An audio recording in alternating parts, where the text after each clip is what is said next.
for the thousands in attendance and the millions watching around the world. Ladies and gentlemen, let's get ready to rumble!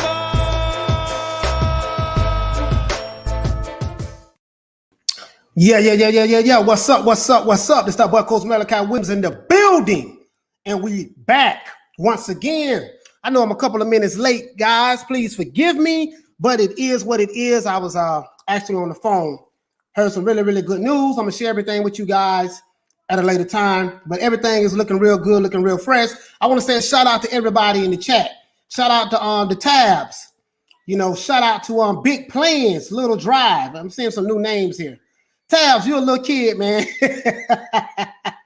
Hey, we saw you yesterday, man. You're a little kid. What country are you from, Tabs? Let me know what country you're from.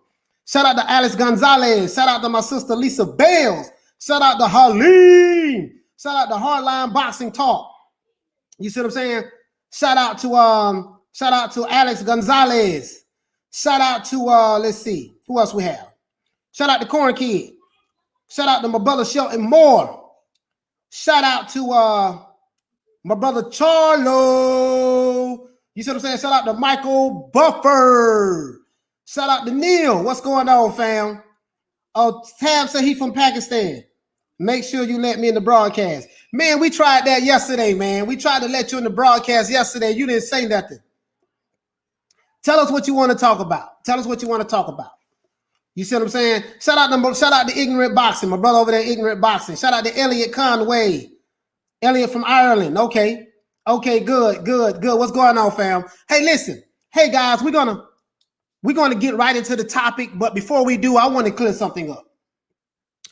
There's a trend that I see going on, right, in this community. I want to address it. Shout out to Neil Simpson. You know what I mean? Please, I'll speak. So Tab said he'll speak. Okay, Tab, I'm gonna drop the link to let you talk. We're gonna talk boxing. I know you're a little kid. You know, how old are you, Tab? Let me know how old are you. We need to know what your age is first. How old are you? You know what I mean? You know, hey guys, we got a little kid here, Tab. So, you know, just try to be careful with the language. You know, try to be careful with the language, guys. You know what I mean? So I'll let you know when my kids come on. They be tuning in on my live sometime. And if you see a name that say Malachi Williams, guys, and they saying, "Daddy, I love you," and Sanaya, yeah. That's my kids. That's what they do. So yeah. So shout out to them boy. Dem Bowie. Oh, he's 12. How old is he? He's 12. Okay. Dem Boy says he's 16. How old is my little brother Tabs? Tabs is 12.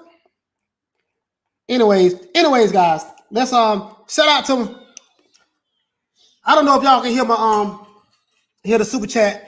So what? And let's ring the Ali bell from my brother Tunes. My brother Tune, what's going on? Been watching videos this morning. Why they trying to push the narrative that the judge ruled in Wilder's favor because of evidence? Hey man, listen, man. Listen, I don't know what it is, man. Shout out to the Joker. Hey Tune, bro. You know what, man? Listen. But let me go ahead and address this right now, off the rip, off top. Listen, before we get into today's show, you know, about what we're going to talk about as it relates to, you know, to Deontay Wilder, Tyson Fury, and you know, basically, if Deontay Wilder loses to Tyson Fury again, will the Wilder supporters finally give Tyson Fury his props, give him credit? I think I already know the answer to that based on me doing my own research and just listening to what's going on. Yes, Taz, I'm going to drop the link. Be patient, brother. Be patient. You know, but we already know the answer to that already, to be honest with you. But I just want to discuss it anyways, because I don't like to assume anything. But in this case, I don't think I'm assuming, because I don't see a whole bunch of information to let me know that, hey, you know, what the answer is going to be. You see what I'm saying? So Taz, I got you, fam. I'm gonna drop the link so anybody who want to get on can get on. Right. So, anyways, Neil Simpson, that's what I'm going to address. I watched on 7 Sports earlier live The people there are something else. Yeah, okay, but I want to address this. Now, you guys know that, I am a anti-fanboy channel. I don't push race hustling. You know this, right? You guys know that I come from the race hustling background.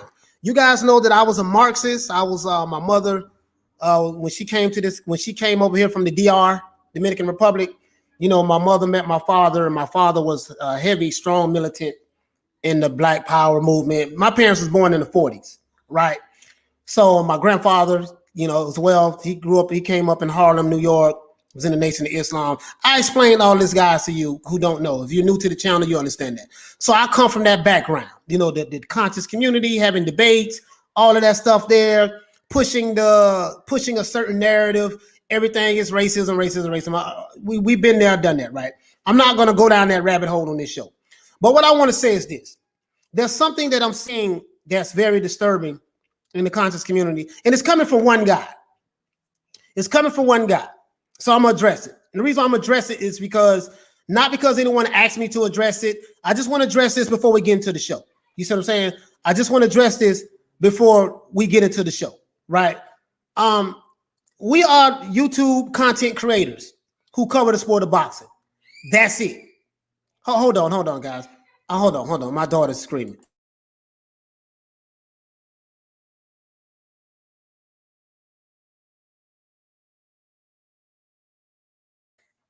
Sorry, guys. My daughter is screaming. So if you hear kids in the background, I have an 8-year-old and a 6-year-old. So please forgive me. So what I want to address is this. You guys know that as it relates to the alphabet boy community is what I call them. I don't push the narrative that they push. I don't get into that. But at the same time, I don't want to see anything physical happen to those brothers. I don't want to see nothing happen to 7-8 Sports, even though I call him Jabba the Hutt, but that's neither here nor there. Just joking. I don't want to see nothing bad happen to that brother. He has a wife, he has a kids. All of those guys around my age anyways, right? I don't want to see anything happen to Blue. That guy has a wife and kids. I don't want to see anything happen to Fanon, who I call Cuckoo for Cocoa Puffs. He crazy as hell, but he has a wife and kids. I don't want to see anything happen to Boxing Ego. I don't want to see anything happen to Drew the Midget, even though I don't like what he did as it relates to Sugar Hill, threatening, just basically wishing death on the man by saying he hoped the guy got burnt up in the car fire. I don't want to see any of this stuff, right? Because I don't talk violence to anybody. You know what I mean? One is foolish, and this is why I tell you guys from the UK: do not get caught up in the Black American politics here in America, right? This is why I tell you guys don't get caught up in that. It'll just confuse you, especially as it relates to race, because in America, blacks in America are not one monolithic group of people. The number one killer of blacks in America is black on black crime. This is facts. So, when you hear people go to talking about, yeah, man, we all brothers, we need to stick together and get behind Deontay Wilder, it's a bunch of foolishness, because those guys, and I'm not saying the alphabet boy community, but I'm saying those people don't really even believe in that, because they'll be the first ones to say, we'll go F another brother up. They'll be the first one to say they'll pull their piss out on another brother. They'll be the first one to say we'll fight another brother. But yet and still, we need to come together as one group of people, stick together to back Deontay Wilder, right? But you'll be quick to say you will pull up on another black man. So I tell you guys from the UK who not from here, do not get caught up in the Black American politics. It'll just confuse you, because I've been involved in it and I'm confused to this day. It's a bunch of BS. You see what I'm saying? So don't get caught up in that at all. Don't get caught up in that at all. But I say all that to say this. I don't want to see anything happen to anybody. I don't know Tyson Fury from a can of paint. I don't know Terrence Crawford, and you guys know Terrence Crawford, my favorite fighter, from a can of paint. I don't know Anthony Joshua, which he's he's my favorite heavyweight, from a can of paint. I don't know any of these fighters. Jamel Charlo, y'all know he's one of my favorite fighters as well, from a can of paint. So I'm not going to get so riled up into an individual who I don't know and then talk about what I want to do physically to someone else because we have a disagreement. You see what I'm saying? Because we have a disagreement, right? Now, most of these guys are fanboys. That is true. So I went through a situation, as you guys know, on Lady Shan's channel because people have hit me up, with this guy H Money. I hate dropping another another guy's name on my channel, but I'm gonna address it. So this fool goes around different channels and he starts a whole lot of ruckus, and then he goes to talking real greasy. He's 30 years old. The only problem with that is this guy lives with his mother. This is a 30-year-old young man who lives with his mama. He doesn't even have his own place to stay. He lives with his mama. And he is literally talking gangster from his mama's basement. I can't make this up. You see what I'm saying? This guy's talking gangster from his mama's basement. If you saw the show, he called me all kind of bitchs, what he's going to do to me when he see me. He got shooters, come to Memphis, all of this stuff there, right? I'm a grown-ass man. I'm not going to leave my city, go across state lines to address a fanboy physically. That's stupid. It doesn't make any sense. 2, I'm not going to threaten someone on the internet. Do you want to know why? Federal charges can be brought up against you. They're called terrorism charges. So I'm going to give you guys some game. Never threaten someone in public.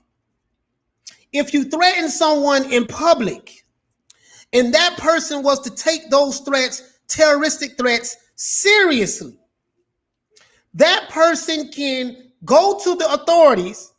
We have everything digitized on this computer.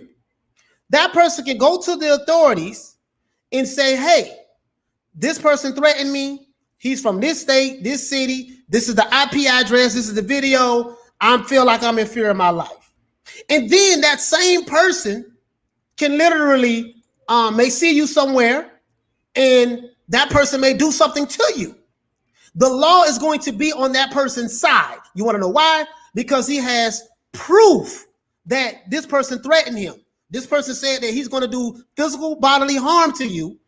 And this guy did what he had to do to protect himself when he ran across this guy at a boxing event or whatever the case may be. Right? So this same guy is going around other channels, the Alphabet Boy community, Fred Barbershop, stuff like that. And he's doing the same thing. And now he got the brother 7A Sports all riled up. And 7A Sports is talking about pulling his gun on him and what he's going to do to him and stuff like that. So my appeal to 7A Sports, don't know the brother. Never met the man before in my life. Don't know him at all. My appeal to you, brother, is this. And I'm going to say this and I'm going to drop it. Don't be on the internet, brother. Don't let nobody trick you out your freedom. Do not let nobody trick you out your freedom, 7A Sports. You or anybody in the Alphabet Boy, the LDBC. The LDBC, don't let nobody trick you out your freedom. Understand that this is a young man who's 30 years old, who lives with his mama. He don't even have a place to stay. He's living with his mama. When I was 18 years old, I moved out of my mother's apartment. I'm 47 years old. I have not lived with my mother passed away 22 years ago in 1999 at 54. I haven't lived with my mother since 1992.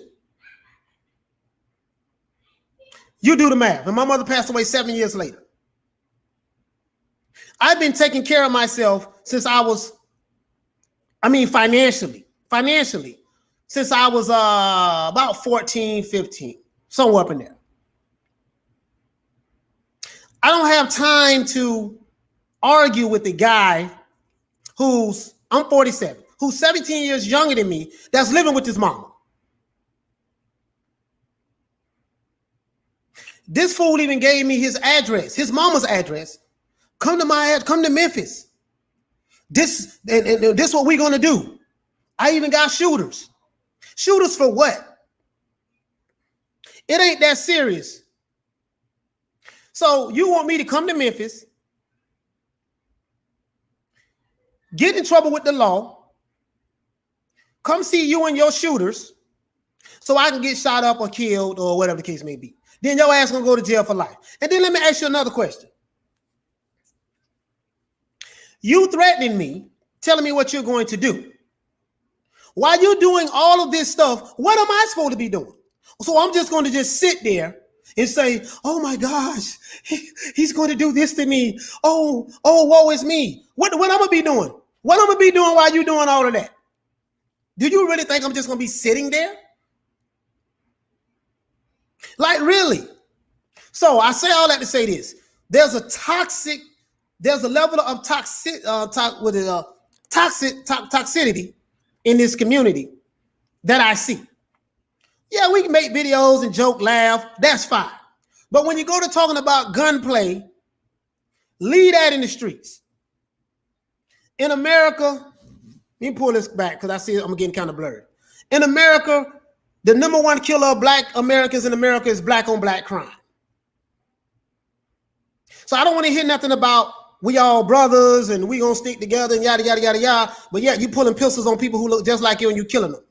Innocent kids in Chicago and Baltimore, here in Miami, are getting killed. Dudes are shooting one group of guys is shooting at another group of guys. Their children sitting on the porch playing jump rope or whatever the case may be, and bullets is killing innocent 3-year-old kids in Chicago right now as we speak.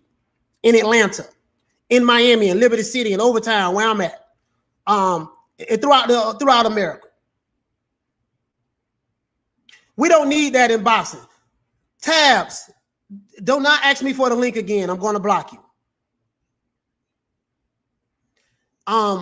So I say all that to say this. Irregardless of how we feel about whichever channel, I don't wish any death or harm on anybody, especially those brothers. So my message to 7A Sports, Fred, or whoever, don't let a 30-year-old kid who lives with his mother, he doesn't even have his own place to stay, he lives with his mama, trick you out of your freedom. Don't tell a 30-year-old kid to show up at a fight and that you're going to slap him. Now, you're a grown man, do what you want to do. If that's what you want to do, so be it. If that's what you want to do, so be it. But it's not wise to do that. Especially when you put it out on the internet. The feds is watching. Law enforcement is watching. Now look at this fool right here. We got your back, H Money. Eliza, you are a fool. I'm gonna block you. I don't even block people, but I'm gonna block you and make you create a different account. I'm gonna block you and make you make a different account for you even saying some dumb shit like that. Bye, Felicia. Hey, moderators, y'all block this dude. Block Eliza for me, please. We holler at her. But anyways, that's all I got to say. That's all I got to say. I don't want to associate with any channels. I don't want to associate with any channels who invite that on as well. I'm done. I'm moving differently now.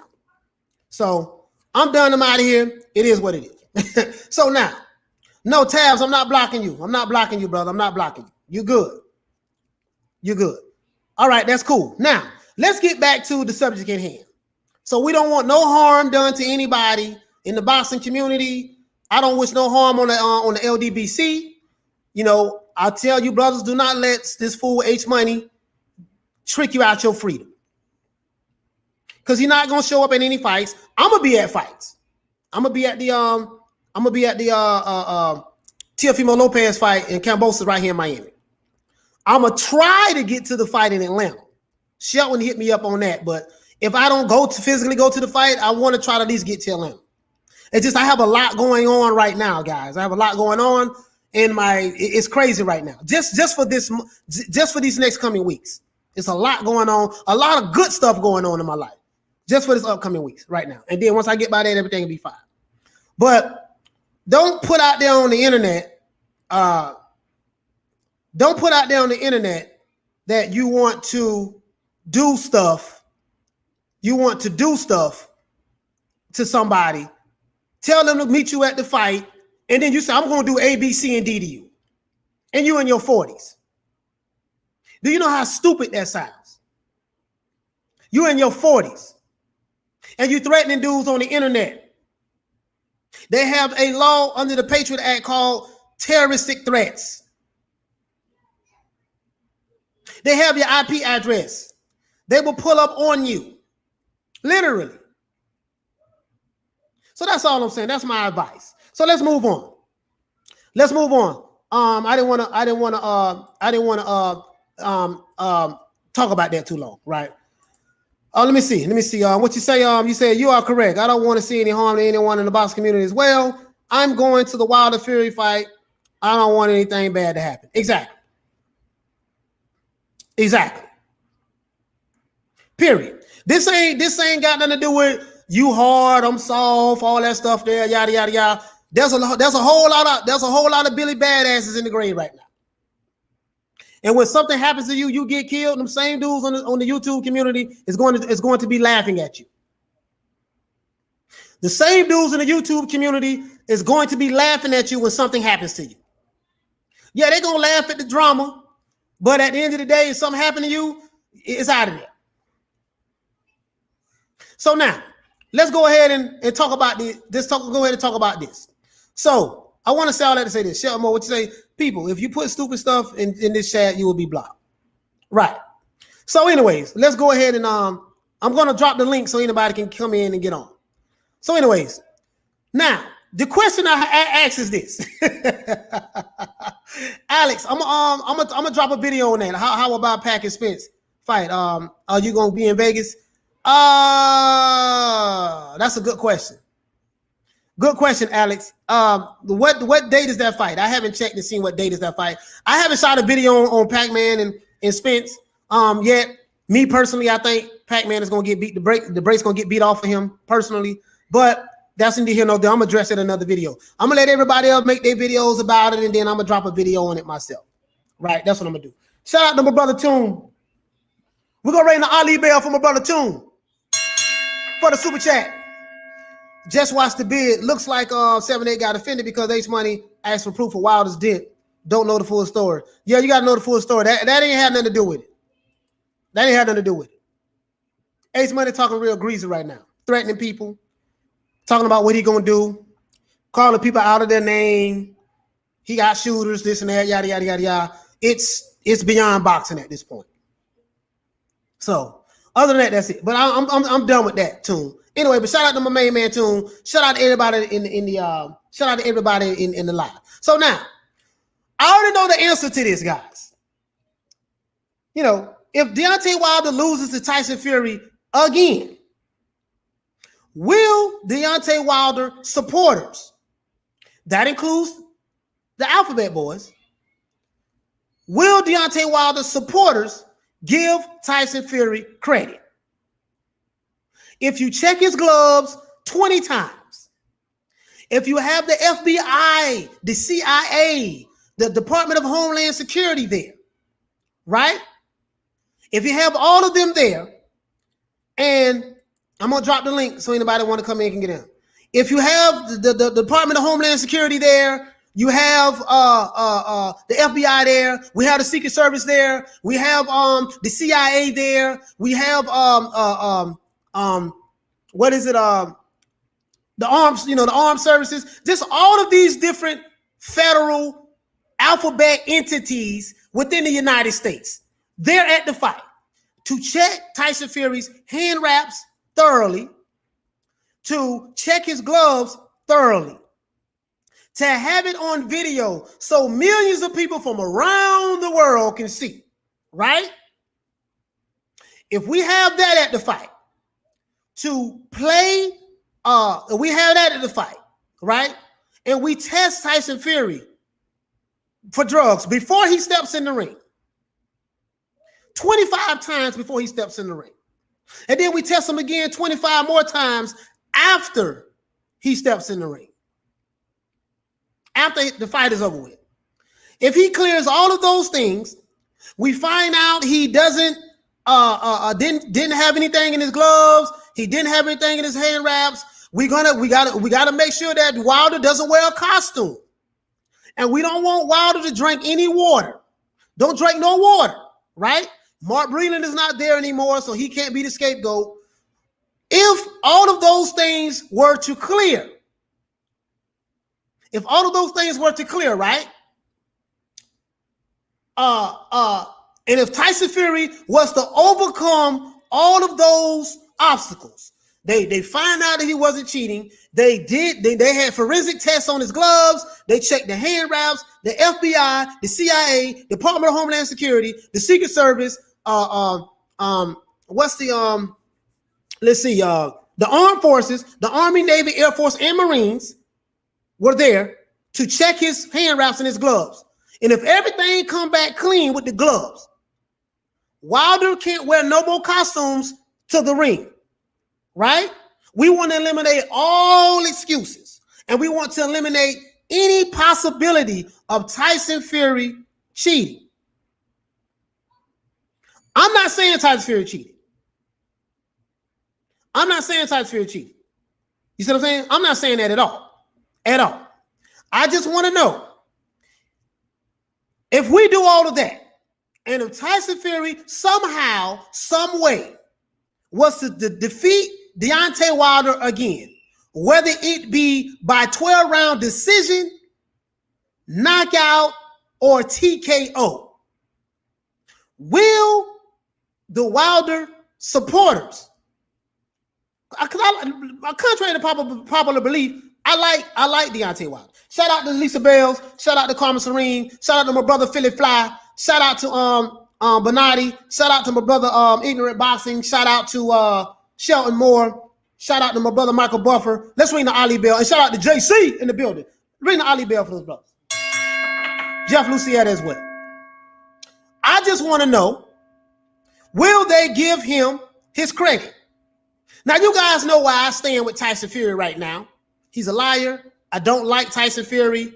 I like him in the ring. Let me get this straight. I like Tyson Fury as a boxer, but outside of the ring, I don't dig him too tough. I'm just being honest with you. So for all you Tyson Fury fans, understand that I do not hate your fighter. He's a great fighter inside of the ring. Outside of the ring, the man word ain't worth nothing. But we're going to put out, and then for all you Wilder fans, I don't have a problem with Deontay Wilder.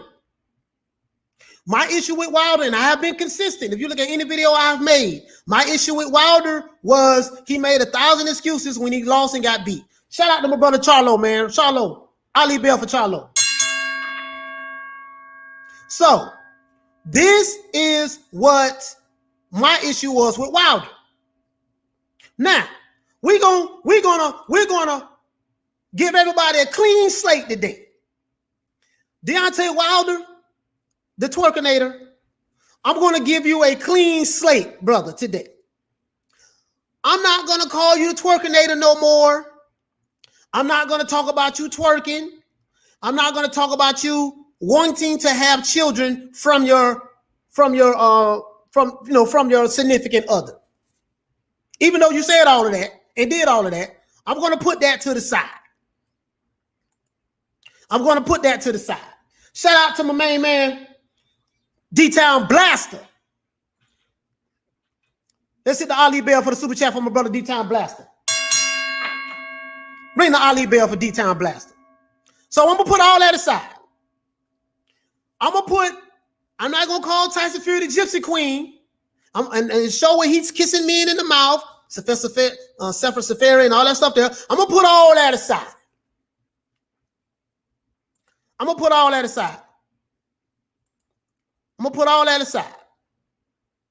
We're going to give everybody a clean slate today. This is Clean Slate Tuesday.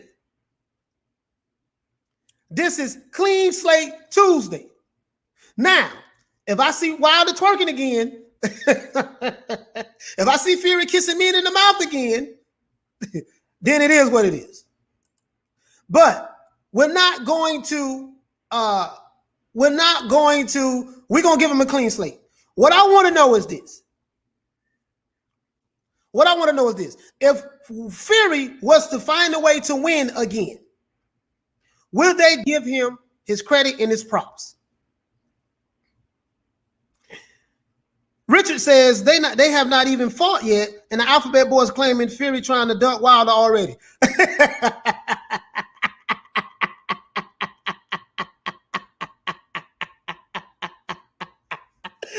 Oh, hey, listen, man. Listen. Oh, man, this is something else, bro. Listen. Hold on. What you say, fam? Somebody said, he said they're gonna say that Wilder was still damaged with the loaded gloves from the previous fight, and they are going to say that Fury waited until Wilder was over. Also, what we're going to say is this. We found out for Fred Barbershop that Wilder also had COVID the night of the fight. He was not tested for COVID. That has not been confirmed by nobody, but apparently Fred knows that he got COVID as well. So now somebody said, am I going to give Bob Arum a clean slate? No, hell no. Now we're not giving no promoters no clean slate. I'm saying I'm going to give Wilder and Fury a clean slate. We're gonna give them a clean slate. Hold on, who is this right here? Go ahead, Jan. What you want to talk about? Hi. What's going on, little brother? What's going on? Hi, I want to talk about boxing. Okay, what you want to talk about? Shout out to brother Shelton Moore. He on as well. Jan, how old you is, brother? How old are you? So I want to talk about Tyson Fury. How old are you? What's your age? I'm 12.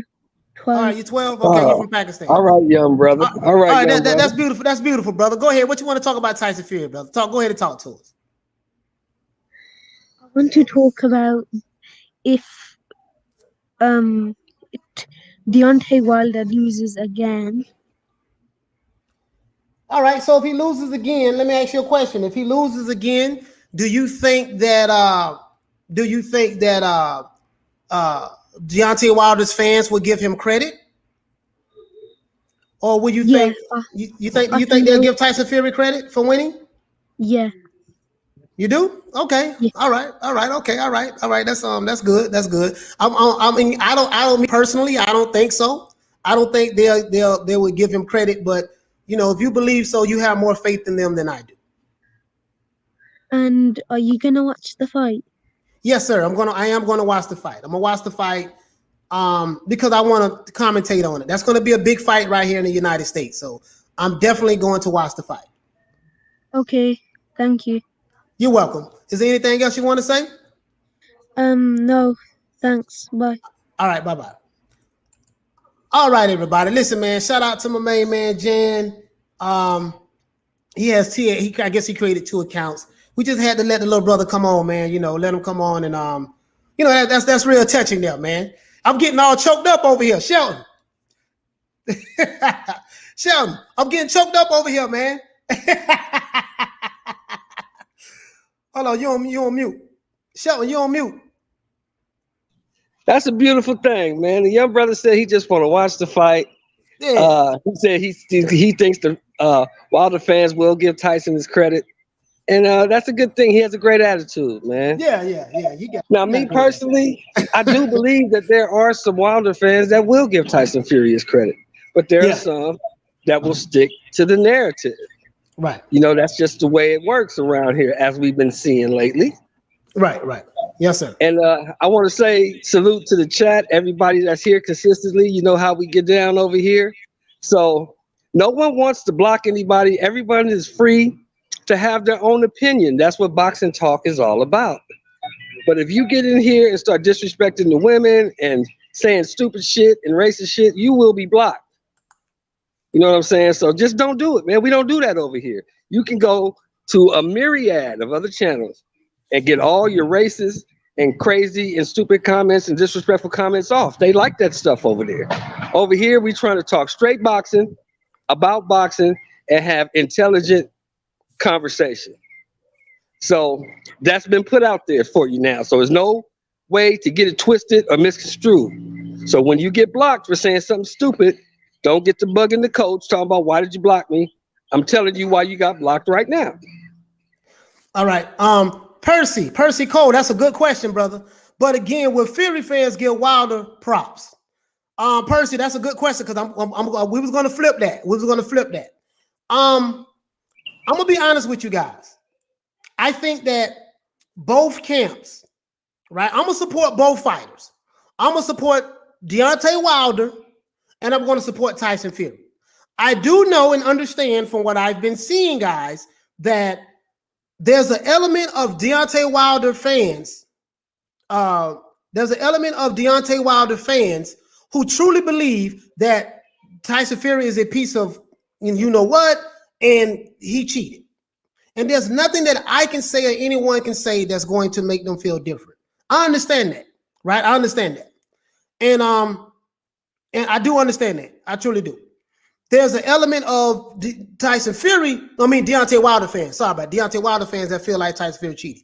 There's also an element of Tyson Fury fans that will not respect Wilder for the simple fact that they felt like he made a million excuses for why he lost, right? I'm one of the people who thought he made a million excuses for why he lost. I'm gonna just be honest with you. Now, have I lost respect for Wilder as it relates to the sport of boxing? No. The boy can fight.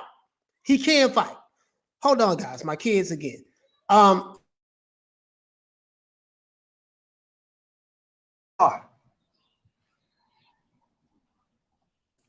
Sorry about that, guys. My kids. Hey, Coach. Go ahead. 1 second. I'm gonna address Kel Supreme. Yes, I'm at home right now. It's just that I go outside because I live with other people. I got a wife. I got a daughter. My mother-in-law's over here, so you can't be yelling and screaming, talking boxing while people trying to watch TV, conduct business on the phone. You got to be respectful in all areas.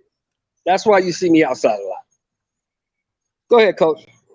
All right, so Kel Supreme, I see what you're saying, fam. You said we gave Fury his credit in the first fight. The judges was wrong.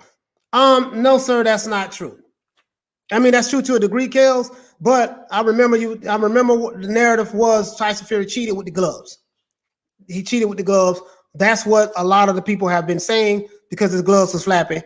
But for argument's sake, I'll agree with you on that, but that's really not true. The second fight, he cheated. If he win the third fight fair and square, he would get respect to a degree, but he will always be a cheat. Well, that's the answer right there. That's the answer right there, guys.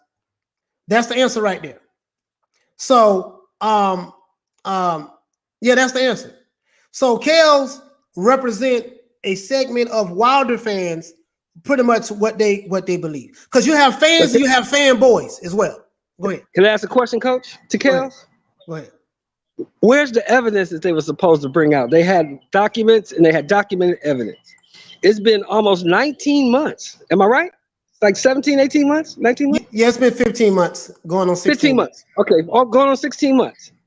If you got the paperwork and the evidence, what's the big issue with showing the evidence? And then we will all say he's a cheat. We know he's been caught cheating in the past, but for this particular fight, there's no evidence that he had any egg weights, that there was any spiked water, that there was any of those things that they claimed. But they said, we didn't say this. They said they had concrete evidence. All we're saying is, where is it? Let us see it so we can make an informed decision. Right. Shout out to Andre Southgate. He said possible to get a shout out. First fight was close. Shout out to Andre Southgate. If you're new to the channel, brother, please like the video and subscribe to the channel. And then we're gonna ring the Ali bell for you. Ring the Ali bell for everybody who's new to the channel. Please subscribe and like the video. All right. You hit the nail right on the head, Shelton. I can tell you right now, they're not going to answer that question because I asked that question 1,000 times. Shelton, you have been asking that question 1,000 times, and to this day, you haven't received the answer. You know, we've heard that from Wilder, and I went through this. Shelton, you was gone, but I went through this on this show. I went through like 7 different incidences that happened that was said from that community, right? And you know, and they said that Wilder said that he had, the uniform wore his legs out in the Kevin Aoli interview. That's what he said. He said that, and listen, I have receipts. You guys know me now. You know me. I ain't capping. Some of you guys was on this show last week. I got receipts on my phone. I got every video of everything that was said by Wilder, his supporters, and just his close camp. Forget the supporters, just his close camp, right? And he said that it was the costume. He said that his water bottle, he believed his water bottle was drugged by Mark Breland. This is what he said. He didn't have any proof of it, because they did do bottle testing after the fight and they found nothing in the system, but that's what he said. He said that his corner betrayed him and threw the towel in. That's 3. He said that the referee was a crab in the bucket referee. That's 4. He said that Tyson Fury had egg weights in his glove. That's 5. He said that Tyson Fury took Cushing out of his glove. This is what his supporter said. That's 6. So we have 2 different versions of Glovegate, right? And so my question is this. Tyson Fury did all of these things. He convinced, he did all these things. JD's was in the locker room when the gloves got wrapped and all that stuff there. All of this stuff, right? We don't been down this time and time again. The only thing the Wilder fans and fanboys keep saying, Fury cheated, Fury cheated, Fury cheated. They're not talking about the water bottle anymore. They're not talking about the egg weights or the cushion out of the gloves. They still flipping on that. Now we hear that he had COVID. Now we hear that Wilder had COVID. Fred Barbershop Talk just said this, right? So my thing is this here. You guys are all over the place. What my brother at? What my brother at who you just addressed? Kel Supreme. The problem is this. You are all over the place. And use what you say, brother. You say a cracked skull is concrete evidence. If you haven't seen the evidence by now, you wasn't looking for it. Brother, the only thing I saw was pictures that was shown on the internet, on YouTube. So I have a question for you. Wilder has a cracked skull. Cracked skull meaning his skull was fractured. So what I wanted to ask you was this. If his skull was fractured, he would have had to have surgery to repair a fractured skull. Do we have any evidence, my brother, of any head skull surgeries that Deontay Wilder had to support what you're saying? Because we know that Marcellus Wilder, which is Deontay Wilder's little brother, said that the autopsy report revealed that Deontay Wilder had a fractured skull, right? So now, the question I have for you, brother, is this. Is Deontay Wilder's skull still fractured? And if it's not fractured, how did his fracture get healed? Because one thing I do know, brother, when you have a fractured skull, the only way to repair that is going to have surgery, and they're going to have to put a metal plate in that position where the skull was fractured.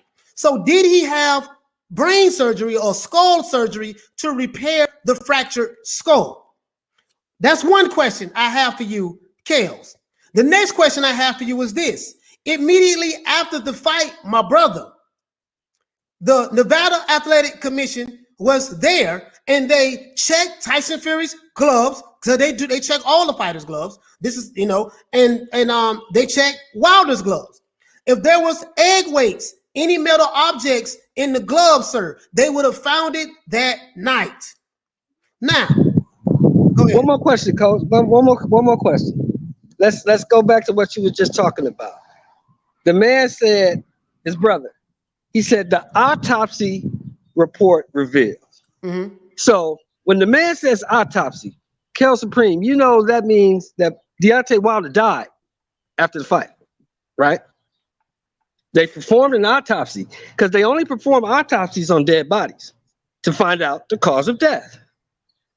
So after Deontay Wilder died and they did the autopsy to find out the cause of death, they found out it was a fractured skull. Deontay Wilder came back to life and asked for a third fight. Now repeat that to yourself and ask yourself, how does that sound? All right, I'm gonna address somebody else. Listen, Muhammad, I got you. I'm finna address you very soon right now, brother. I'm fixing to address you right now. Shout out to Tune. Shout out to Tune. For the super chat. Ring the Ali bell for the super chat.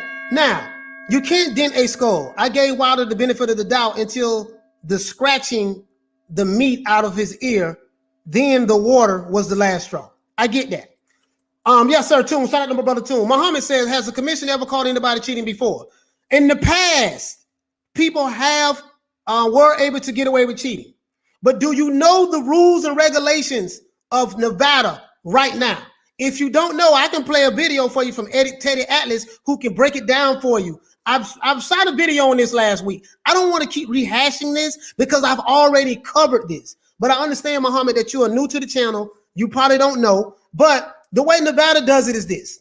Then both fighters in both camps, they choose their gloves before the fight, right? Probably like maybe a week or so, or the week of the fight or whatever, right? They pick 2 pairs of gloves.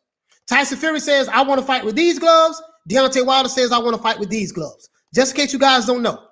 Deontay Wilder, if he had a problem with whatever gloves Tyson Fury picked, he can say, hey, listen, man, I got a problem with those gloves. I don't want you to use those gloves. Let's see if we work something out where you can use different gloves. Last I checked, Wilder did not have a problem with whatever gloves that Tyson Fury picked, right?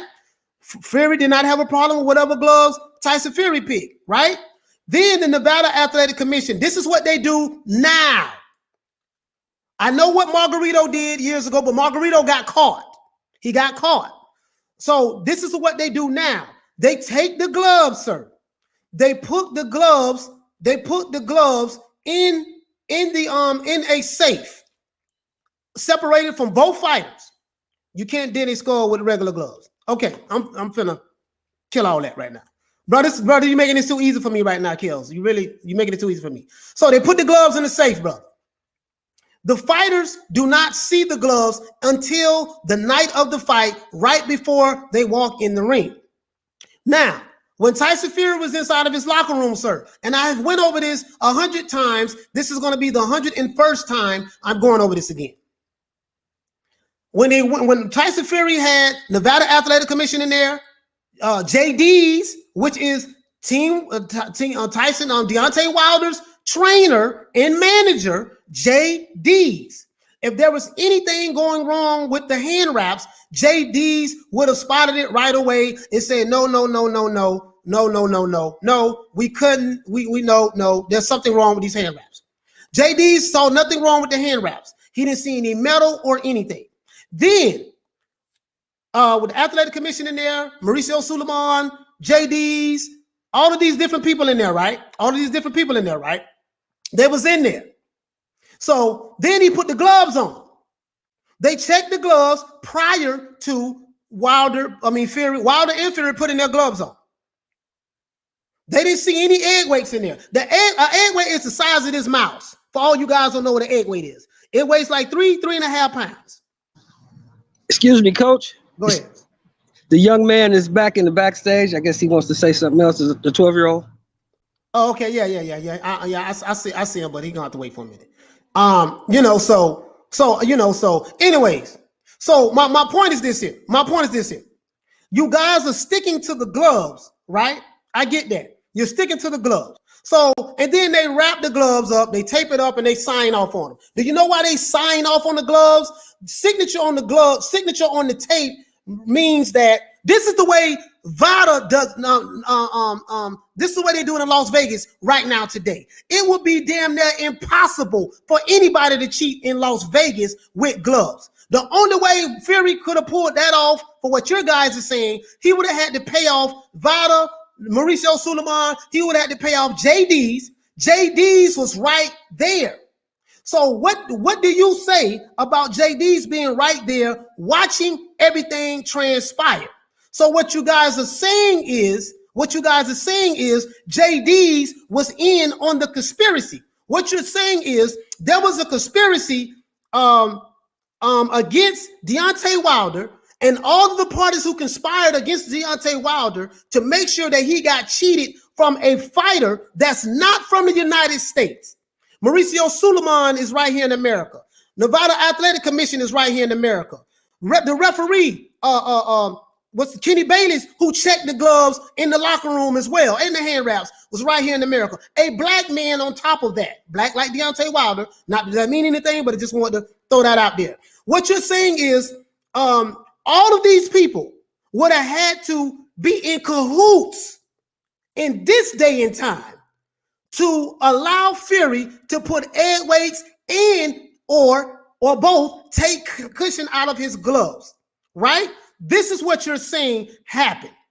And it would have had to happen in the locker room in front of everybody, right? This is what you're saying happened. I know you never boxed before you'd even believe the egg weight. Because you never had a fight before. You never boxed before in your life. I have for 5 years. So, and when I was an amateur fights, never pro. When I was an amateur, you can't listen, I don't want to keep beating the dead horse, right? But for argument's sake, you guys say that he had egg weights in his gloves. He took cushion out of his gloves. I want to know which one was it. Was it one, he had egg weights in his gloves, or two, he took cushion out of his glove, or was it a combination of the two? That's two, right? Now, you still got to address Deontay Wilder saying the costume wore his legs out. So you still have to address that. You still have to address Mark Breland throwing the towel in. You still have to address Mark Breland, quote unquote, spiking the water. And you still have to address the referee being the crab in the bucket guy, cheated for Tyson Fury. You still have to address Wilder having COVID before the fight, according to Fred Barbershop. And you still have to address Vada being paid off by Tyson Fury to, when they test him and test Wilder, they don't see any illegal substances in Wilder's system from the water bottle being spiked. So Vada lied, conspired against Deontay Wilder to make sure he lose his title. Kenny Bayless cheated for Tyson Fury, even though he took points for Tyson Fury, and lied and said that we don't find nothing in the gloves. Nevada Athletic Commission conspired against Deontay Wilder. Mauricio Suleiman conspired against Deontay Wilder. All of these people conspired against Deontay Wilder. Coach, look at the chat. You got your answer. You got your answer. Let me see. Mark Ambrose. I gotta go up top. Where's Mark at? Let me see. Mark Ambrose. Where he at? Where's Mark? How far? At this point, guys, this is just silly. At this point, this is literally silly. You guys keep talking about the gloves, but what about the costume? What about the referee? What about the water bottle? What about the Vada? What about COVID? What about all these other things? Mark Ambrose, I don't see him. I don't see Mark Ambrose. I just don't. I'll read it, Coach. I'll read it. Yeah. It says, why do you think he hired Sugar Hill? Why do you think he hired Bob Arum? Why do you think he waited instead of going right into the rematch with Wilder? Find time to set up the bullshit. Okay, Mark, I see one of his comments, but I don't see. Oh, here you go. Mark Ambrose, what do you say? Why do you think he hired Sugar Hill? Sir, you're not answering the question, sir. Why do you think he hired Bob Arum? Oh, you are answering the question. Why do you think he waited instead of going into the rematch with Wilder? Buying time instead. Oh, okay. This is the answer, guys. Let me go ahead and this is a good one here. I'll screenshot that. So this is the answer, guys. So the answer was this. Fury was able to pay, according to what my brother, Mark Ambrose, shout out to Mark Ambrose. He's new to the channel. Shout out to Mark Ambrose. Commissary, what you say, sis? Now that we've seen the chicken legs, the costume excuse has a bit of validity. Okay, listen. This is a new one. 15 months away from the fight. So my brother Mark Ambrose says that because he hired Sugar Hill, Sugar Hill, Tyson Fury hired Bob Arum. And he waited for the rematch that happened. I think they fought like 16, 17 months later. He was buying time to set everything up. So basically, what Mark Ambrose is saying is this. Yes, Tyson Fury did pay off Nevada. He paid off Kenny Bayless. He paid off Mark Breland. He paid off JD's. He paid off Mauricio Suleiman, and he paid off Nevada Athletic Commission to cheat, to conspire to cheat Deontay Wilder out of his match. Wow, bruh. I can't make this up. I cannot make this up. My brother Mark Ambrose, my brother. Oh my God. Listen, bruh, you have topped the cake. You the first one that, because I've been saying this, in order for Tyson Fury to be able to pull this magnificent feature off that you guys said, to the level of degree which he cheated Wilder, he would have had to have all of these people paid off in cahoots. So according to what our brother Mark Ambrose is saying, this is what happened, pretty much. And what was the end game, Coach? That's what I want to know. Why would all of this be done, number one? And number two, why is Tyson Fury the guy that they would want to do all this for? That's the question. Can you answer that one? Hey, listen. Hey, Mark Ambrose, that's a good question, brother. What was the motive? What was the motive? Tyson Fury is, in fact, a career cheat. Okay, cool. Cool and dandy. What was the motive? What was the motive, my brother, for Mauricio Suleiman to cheat Deontay Wilder? What was the motive for Kenny Bayless to cheat Deontay Wilder? What was the motive for Mark Breland, a guy who made Deontay Wilder a champion, a guy who showed Deontay Wilder how to throw that right hand? You want to know why? Because I followed Mark Breland's career, and he knew how to throw the right hand. He was knocking people out with that same right hand. Mark Breland was a monster when he was a pro and even in the Olympics. So tell me, what was the motive for Mark Breland to throw the towel in and spike the water? What was the motive for JD's to switch out on Wilder? What was the motive for Vada to switch out on Wilder and allow Tyson Fury to have illegal substances in his system and allow illegal substance to be in Deontay Wilder's system, but seriously don't find anything, right? Tell me, what was the motive for the Nevada Athletic Commission to allow Fury to put egg waste in his glove and take the cushion out of his glove? So you're saying money. You're saying money was the motive. It's as simple as that. They gonna get money with Tyson Fury or without Tyson Fury, with Deontay Wilder or without Deontay Wilder. They've been making money long before we was born and gonna be making money long after we gone. So your argument doesn't have any validity, brother. All right, listen, I'm gonna drop the link. Anybody who believe in the conspiracy that all of these people, Papa, I just sent the link. It's right there. Anybody who believe in the like, educate me on this, brother. Like literally. And do you have any proof of this, that everybody got paid off, or is this just another conspiracy theory of what you think happened? And tell me this: why Shelley Finkel, who didn't say anything, or why Al Heyman haven't said anything about this? So, anyways, well, I didn't want to do this. I didn't want to do this, brother, but I got to do it. I got to. My brother Eliza Feliciano sent the $10 super chat. You blocked me. Eliza, sorry about that, fam. Eliza sent the $10 super chat. Y'all, please. Let me see, can I unblock you? I'm seeking I unblock you, Eliza. Sorry about that, fam. If you're listening, I'm sorry about that. Yeah. I'm going to unblock you, Eliza. I will unblock you. Just give me a minute. Anybody who believe in this conspiracy that represents Team Tyson, that represents Team Wilder, please. So now you're bro, you're saying that this is what Tyson Fury did, and I'm stuttering right now because I'm at a loss for words. Literally, I am never a man that's at a loss for words, but I'm stuttering right now because I am at a loss for words. Now Tyson Fury was able to bribe his way to victory. He was able to pay off Nevada Athletic Commission, VADA, who does the drug testing, Mauricio Suleiman, Kenny Bayless, JD's, Mark Breland. He was able to buy all of these people off. And, bro, it's like, at this point, you guys are saying stuff that Deontay Wilder hasn't even said. Like, really? Anyways, it go Papa, man. Shout out to Papa. He coming on here, man. State your case, my brother. Papa, you on, man? You on mute? Going once, going twice. You're still on mute. Okay, maybe he's not serious. Go ahead, brother. You off mute now. All right, he's back on mute.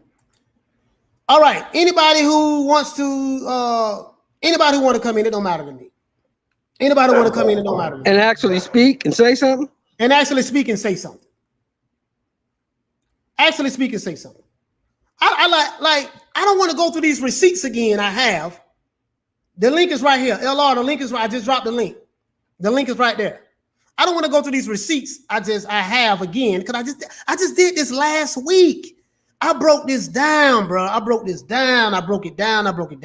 Right. So now, all right. Again, so I have the answer that I'm looking for. Coach, we got the answer. See alls. Pull that comment up. Let me see that one. See alls. See alls. Okay. Pull that up. See alls. Does it start with an S? Start with a C. Start with a C. Okay.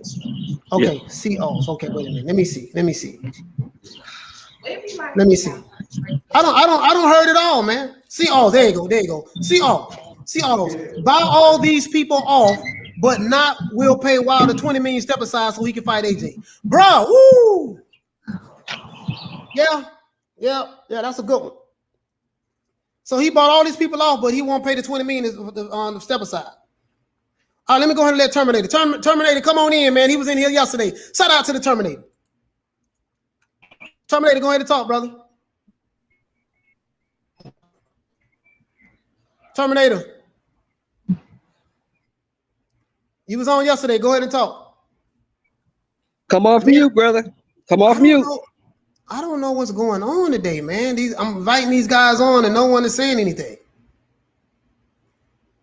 All right. So going once, going twice. All right. Let me get these guys off here. All right. Anyone who wants to talk about it, let me know. If you come on this channel, click the link and you don't talk, I'm going to have to block it because I'm thinking that you are trolling, playing, you're wasting our time. We're asking serious questions. We want to find out what's going on. Jan, my brother, I know you're a little kid. Let me go ahead and let him in. Jan, what do you have to say, sir? Jan, what do you have to say? Okay. Now, Toon said maybe there's something wrong with the feed. Yeah, but you know what, Toon? Sheldon came right on and he's talking. Papa, what's going on? Can you talk now? All right. He's not saying anything. So I'm going to go ahead and get him out of here. Kick from the studio. Yeah, kick him out. All right, Jay, what's going on, little brother? Go ahead. What you want to talk about? All right, Jan, it looks like you're playing. So we're not gonna just sit back and listen, okay? Just sit back and listen. Hi. Go ahead. What you want to talk about, brother? Oh, sorry about that, Jan. Go ahead. Sorry about that. Go ahead. Sorry, I accidentally joined the link. Okay. Hello. My fault. My mic wasn't working. All right. Talk to me, Terminator. What's going on? So what's up? What's the question of the day? The question of the day is, if Deontay Wilder was to lose to Tyson Fury again, will the Deontay Wilder fans give him credit? So far, I've been hearing that. Kel Supreme said, "What about the 20 million they offered Wilder? What about the 20 million they offered Wilder? About 80 million before the arbitration." He said no. Now Fury lie again, and y'all believe everything he say. Sir, you're not answering the question, sir. We're not talking about Tyson Fury line. We're not talking about anything. What the question of the day was: if Deontay Wilder loses to Tyson Fury again, right? We're not going to deflect. We're not going to pump fake pivot. If Deontay Wilder loses to Tyson Fury again, will Deontay Wilder supporters give him credit? From what I'm seeing, you guys won't give him any credit. I understand that. You're talking about the $20 million and stuff like that. You answered my question. From what I see, you're saying that Tyson Fury was able to pay off VADA, Nevada Athletic Commission, JD's, Mark Breland, Kenny Bayless, and Mauricio Suleiman. From what you're saying, Tyson Fury, the only way he won that fight, the way he was able to win that fight, he paid off all of these people, and all of these people conspired, who are from America, against the American heavyweight champion of the world for money for a guy from the UK. You answered my question. You answered my question, and then you take it to a whole nother level. Now, the other question I have, sir, is this. Deontay Wilder had a fractured skull, according to you, from what the autopsy revealed. Now, the only problem with that is an autopsy is a medical procedure that doctors use to determine the cause of death. This is the definition of an autopsy. So we know he couldn't have had an autopsy performed, because if he had an autopsy performed, Deontay Wilder would be dead right now. So we know that's not what happened. But we're going to excuse the autopsy. So let me ask you a question. Go ahead, Jan. If Tyson Fury loses, Anthony Joshua's going to be focused on Deontay Wilder. That's a good question. Jan. If Tyson Fury loses, I don't know. The logical answer would be, Jan, for Tyson Fury, Anthony Joshua, to focus on whoever has the WBC belt. But the only problem with that, Jan, is this here. Joshua had issues already trying to work with Deontay Wilder's camp 3 years ago. And it was a whole lot said. Eddie Hearn is a slave owner. He's a slave driver. He's pimping another black man. Anthony Joshua is a coward. He doesn't want to fight. He's scared. So this is what they said about Anthony Joshua 3 years ago. And then the reason why we had the Deontay Wilder-Tyson Fury fight in the beginning, because Deontay Wilder and Tyson Fury, they met with each other. They came up with the plan, and they said, hey, we're going to fight each other and freeze Anthony Joshua out. That's what happened. They was in love with each other back then, Jan. Now they don't love each other anymore. They hate each other.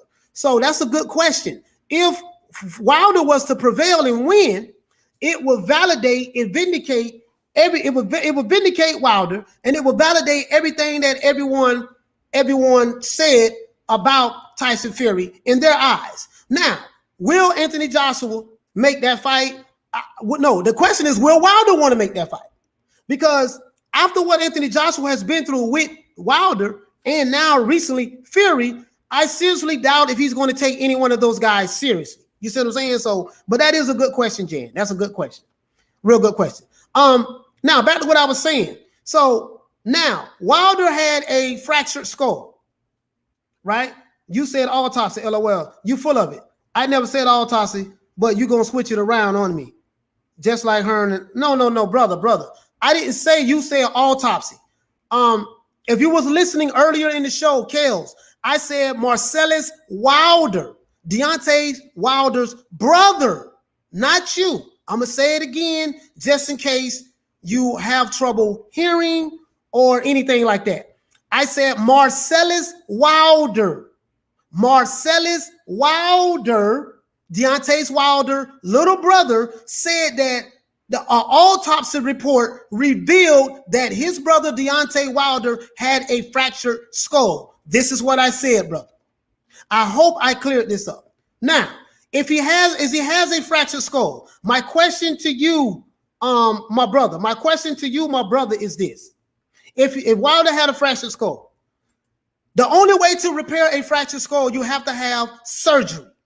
Doctors would have had to operate on his skull. Do you understand what I'm saying, right? So can you tell me, when did Deontay Wilder have brain surgery?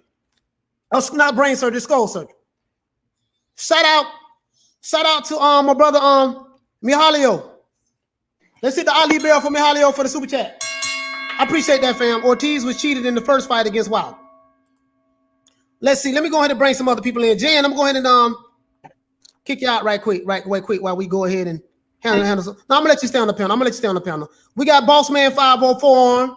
This somebody new. I'm not familiar with him. My main man Bo in the building. Bo, what's up? We got Boss Man 504 on. Hey, what's going on, fellas? Hey, turn the feed down in the background, brother, please. Ring the Ali bell. Ring the Ali bell for everybody. And we got a new guy in here too, my main man Carl. I don't know who he is, but we're gonna show everybody love on the panel. All I ask is please be respectful. Don't disrespect anybody. We're not gonna get blocked. Say whatever you want to say. You know what I mean? You don't have to agree with me. This is not a you have to agree with me channel. Say whatever you want to say, brother. Just be respectful. That's all I ask. I have a question. Go ahead.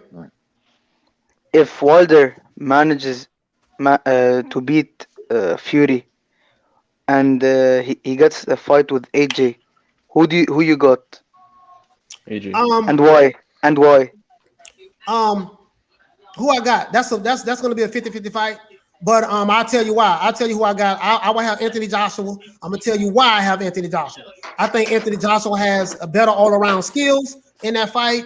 I think Anthony Joshua has a real good check left hook. I think Anthony Joshua does really good work to the body.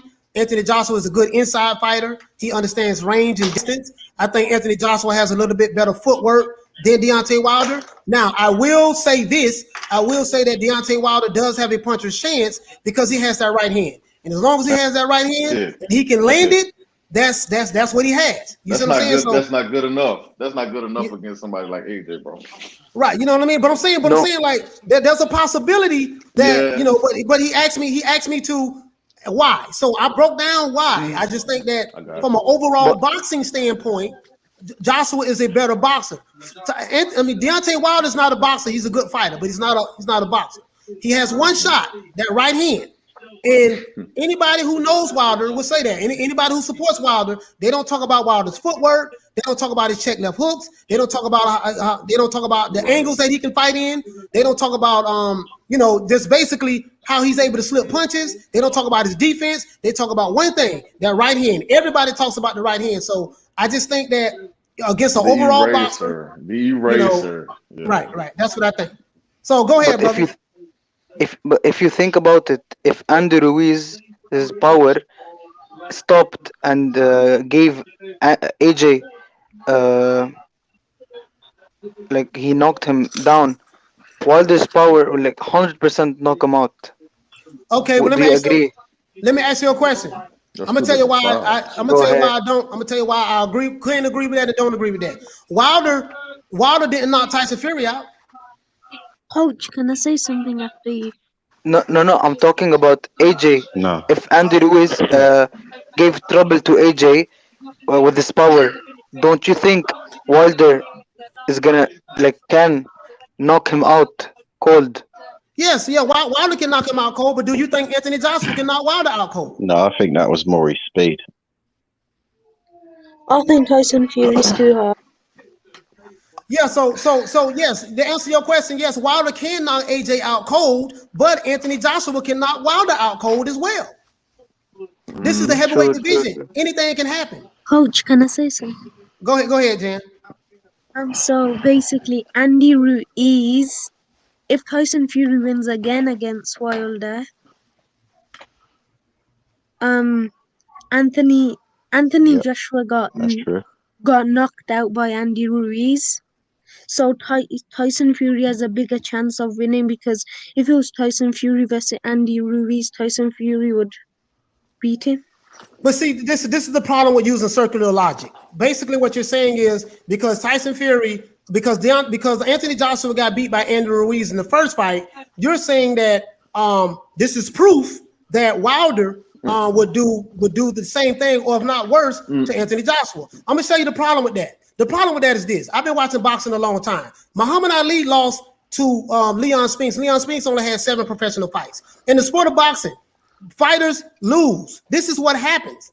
Lennox Lewis got knocked out by Oliver McCall. And people said that, hey, if Lennox Lewis fight Oliver McCall again, the same thing is going to happen. What happened? When Lennox Lewis fought Oliver McCall again, he stopped him. When he fought, Rockman knocked out Lennox Lewis.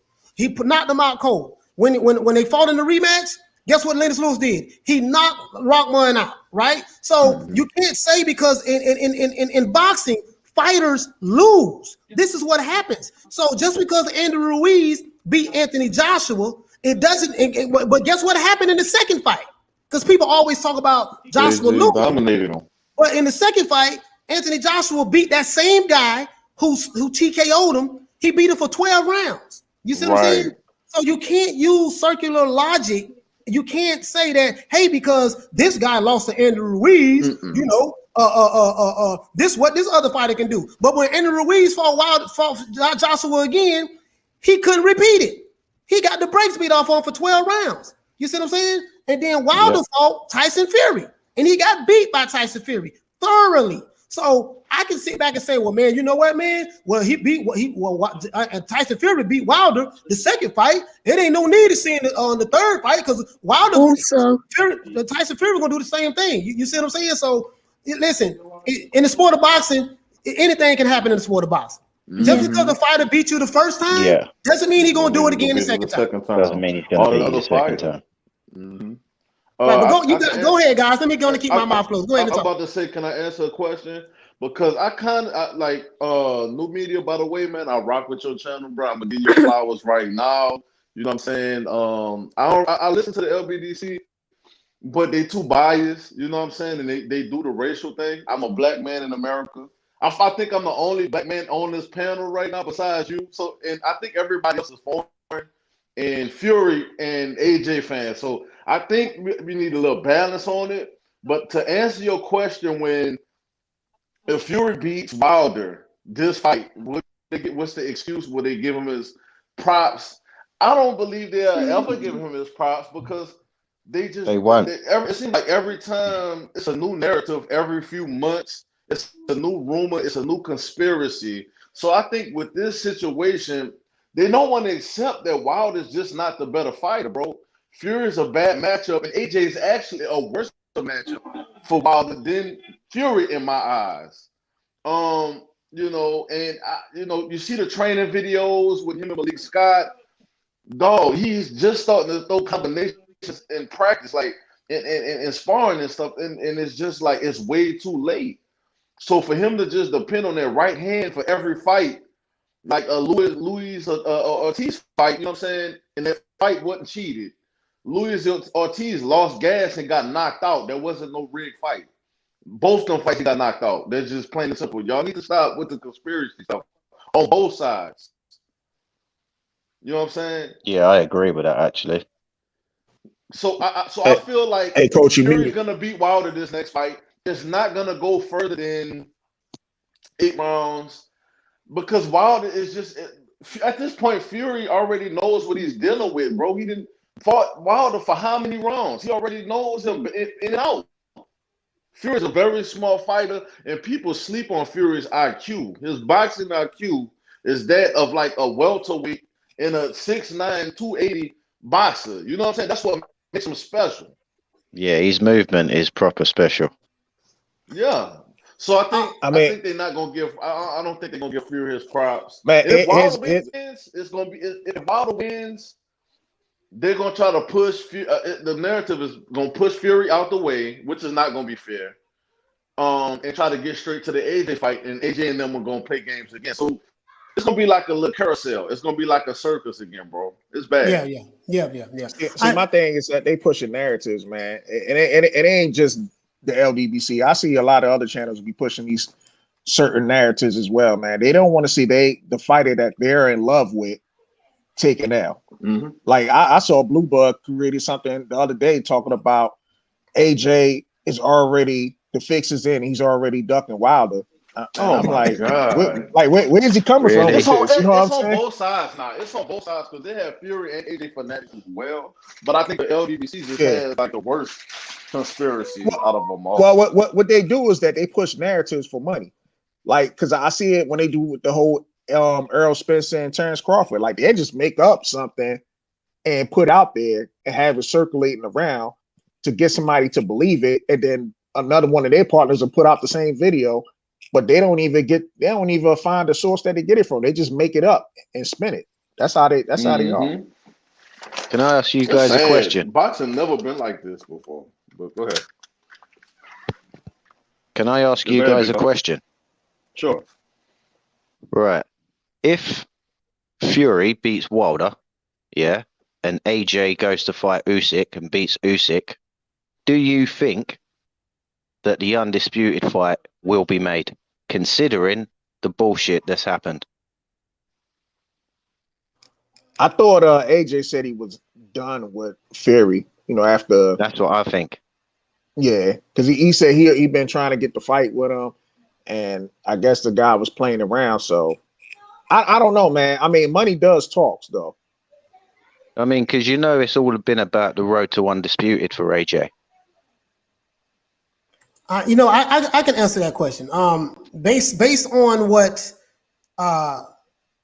Eddie Hearn said, and I haven't heard anything too much from Joshua. But based on what he said he said, man, listen, man, I don't know, we can't trust those guys anymore. They can't be trusted. So how do you do business with a guy who has lied to you? I'm not just saying Tyson Fury. I'm not trying to throw Fury under the bus. We know Fury is a liar and all that stuff there. We know all of that. But I'm saying Bob Arum.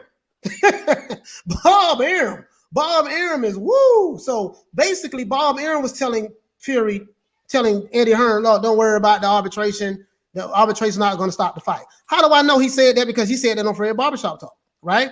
But then we know that the arbitration did stop it and they ordered. We know what's going down with that. So my point is, you know, after flying all over the world, meeting with the Saudis, meeting with the Martians, meeting with people from planet Venus or whatever, to try to raise money for this fight, and to even have Tyson Fury Sunday, the day before the arbitration, say I spoke to the Prince and his fight is going down, yada yada yada yada yada, and then to have this happen, it would leave a bitter taste in my mouth, and I would never trust him again. And then it's like, when we're dealing with people like Bob Arum who say yesterday I was lying, but today I'm telling the truth. When you're dealing with people like Fury who says with me you just never know if I'm lying or telling the truth, because when I'm lying people think I'm telling the truth, and when I'm telling the truth people think I'm lying. So when you're dealing with people like that, if the person comes to me and says, hey man, I know I lied to you before, but guess what? I'm serious this time. This is what I would do. Dude, I'm not going to play these crackhead games with you. This is what I'm going to do. This is my term sheet. You want to fight me? I need $100 million. Since you talked about you need to see money in your bank account, your escrow, I need to see $100 million in my escrow. This is where I want to fight, at the O2 Arena in the UK. If you can make that happen, go ahead. Other than that, no more talking. And that's it. That's what I do. Because I don't went down this road before with Wilder, and I went down this road before with Fury. So if history is the indication of what is to come in the future, I can't trust you again in life. So what I'm gonna do is I'm not gonna waste my time with you. I don't care what you tell me. This is my term sheet. Eddie Hearn can make a press conference, as he like to talk so much. Eddie Hearn can make a press conference. Hey, listen, this is the term sheet. We sent Wilder, we sent Fury term sheets. We need $100 million in our bank, escrow. It needs to happen soon because we're moving on to fight out all of our mentors for the 3 belts that we have. Other than that, that's it. We through talking, and I'm moving on. And let Fury and Hearns and Frank Warren and Wilder and let everybody say whatever they want to say. Call me a coward, say I'm scared, say whatever you want to say. I don't care. $100 million in escrow, fighting in the O2 Arena. Give me a date, get lock that venue down, put that money in my bank account, then we can talk. If you don't do that, we ain't got nothing else to talk about. I'm not thinking about you guys. That's how I would handle it from this point forward. So are we kind of all in agreement that as long as Wilder or Fury is WBC champion, we won't get the undisputed fight? Yeah, I believe that. I honestly believe that. I agree with that. Unfortunate, really, but I mean, I hope like hell I'm wrong. I mean, don't get me wrong. That's just the road boxing is taking right now. Nobody wants to fight nobody. Everybody wants to hide behind managers and you know, promoters and money and contracts. Nobody wants to there's too many signatures involved. Yeah, everybody's scared, man. Nobody wants to take a loss so where they can get the potential gain for the next fight. But if you a true fighter and a true fight fan, you'll realize the best fought the best, and they dealt with the situation afterhand. You're gonna get your money. Sorry, mate. What's your name? 504 Boss Man. If you don't mind me asking. Boss Man, you know what? I agree with you. What is it with these boxers about taking an L? And when you think about back in history, all the greatest boxers took an L. All right, apart from Marciano and all them lot. But when you look back at the greatest boxers, all of them got more than one L. What is wrong with having an L?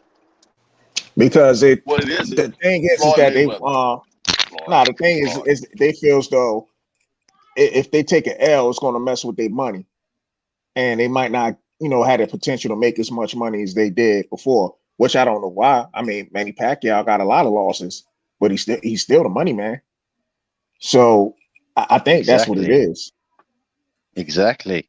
I feel like think what it is. Floyd Mayweather influenced the culture so much to the point to where they seen them checks and the dollars he was getting.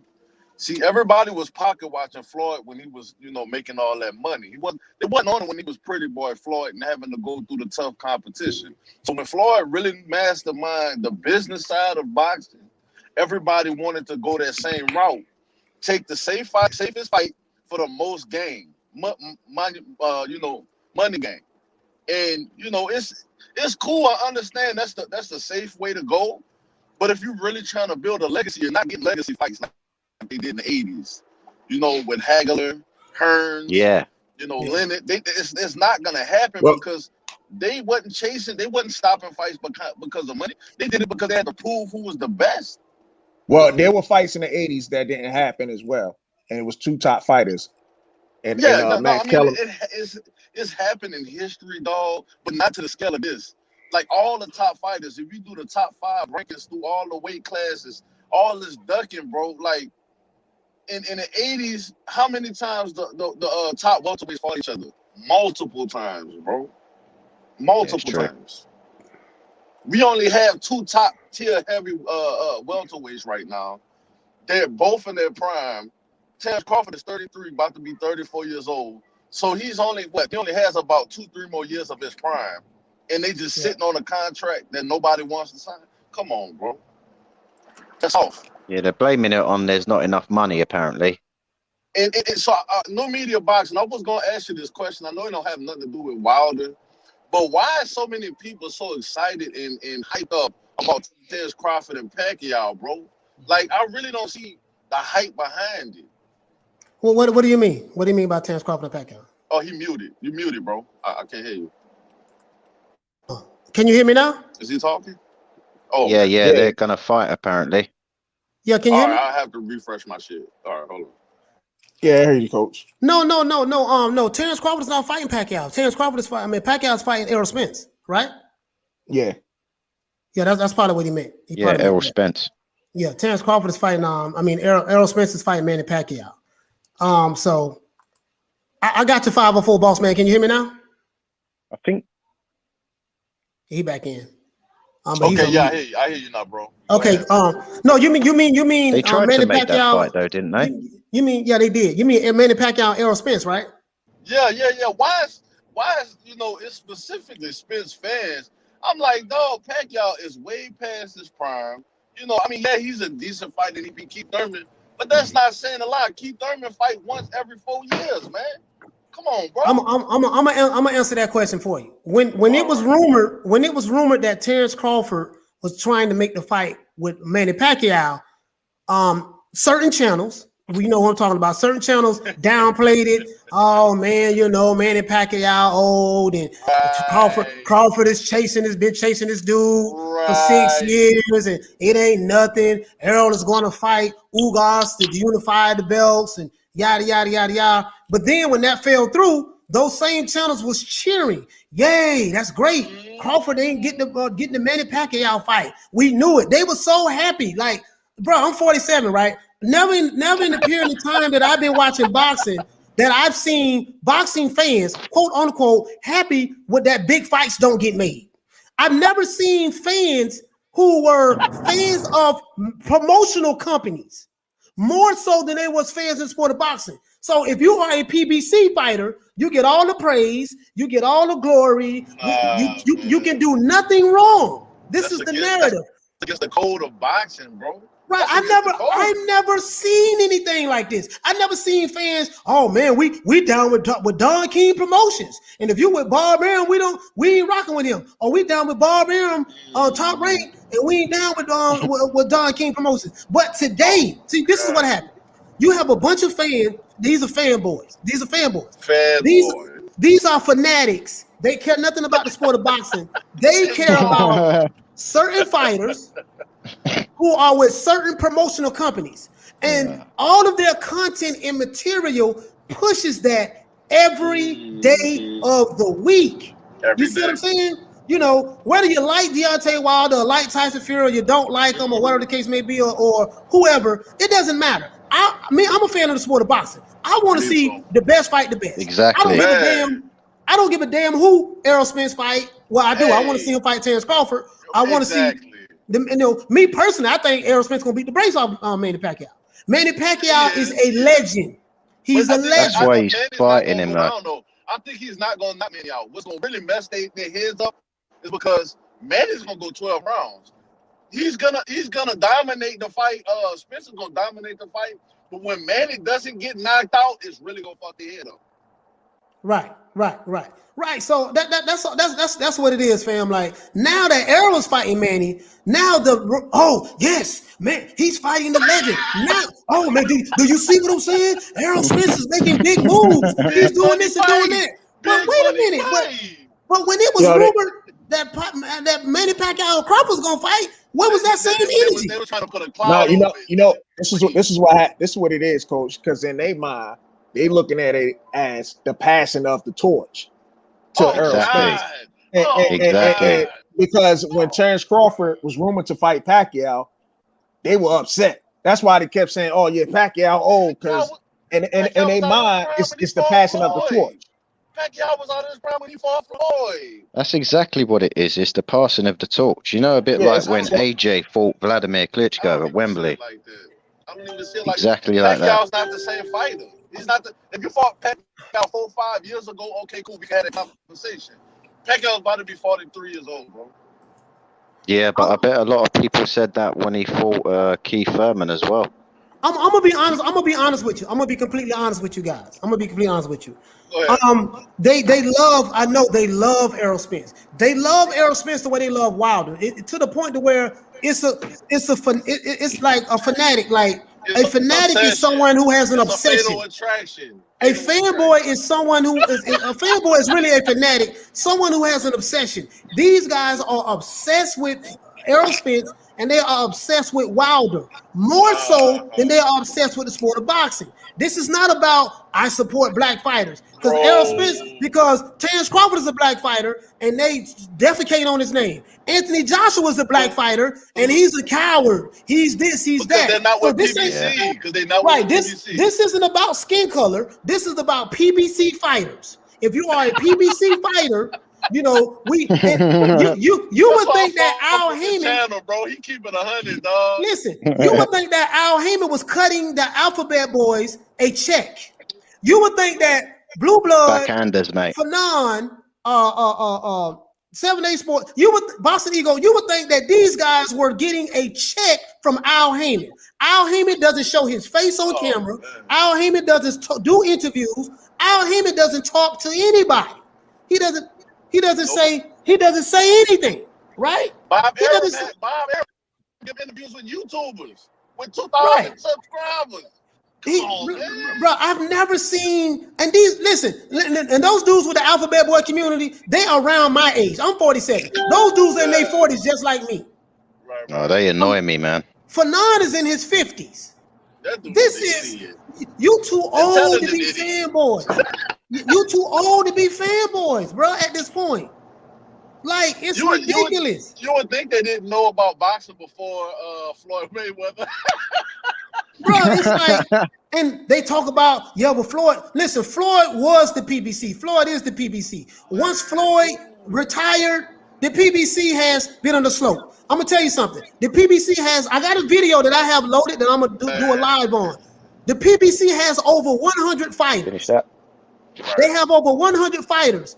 There's only a couple of fighters that consistently get fights and that's making money. That's Deontay Wilder, Errol Spence. We'll throw Keith Thurman in there, even though he hasn't fought in 2 years. We'll throw Keith Thurman in there. We'll throw Sean Porter in there. We'll throw we'll throw Adrian Broner. We'll throw 10 fighters in there. The top 10 fighters that can get fights, right? The other 90 plus fighters or 100 fighters, they are upset with the PBC right now. So when people tell me, them. Yeah, when so people fighters over there not getting fights. I mean, listen, Gary Russell Jr., prime example. I haven't seen that guy in ages. And this is what I'm saying.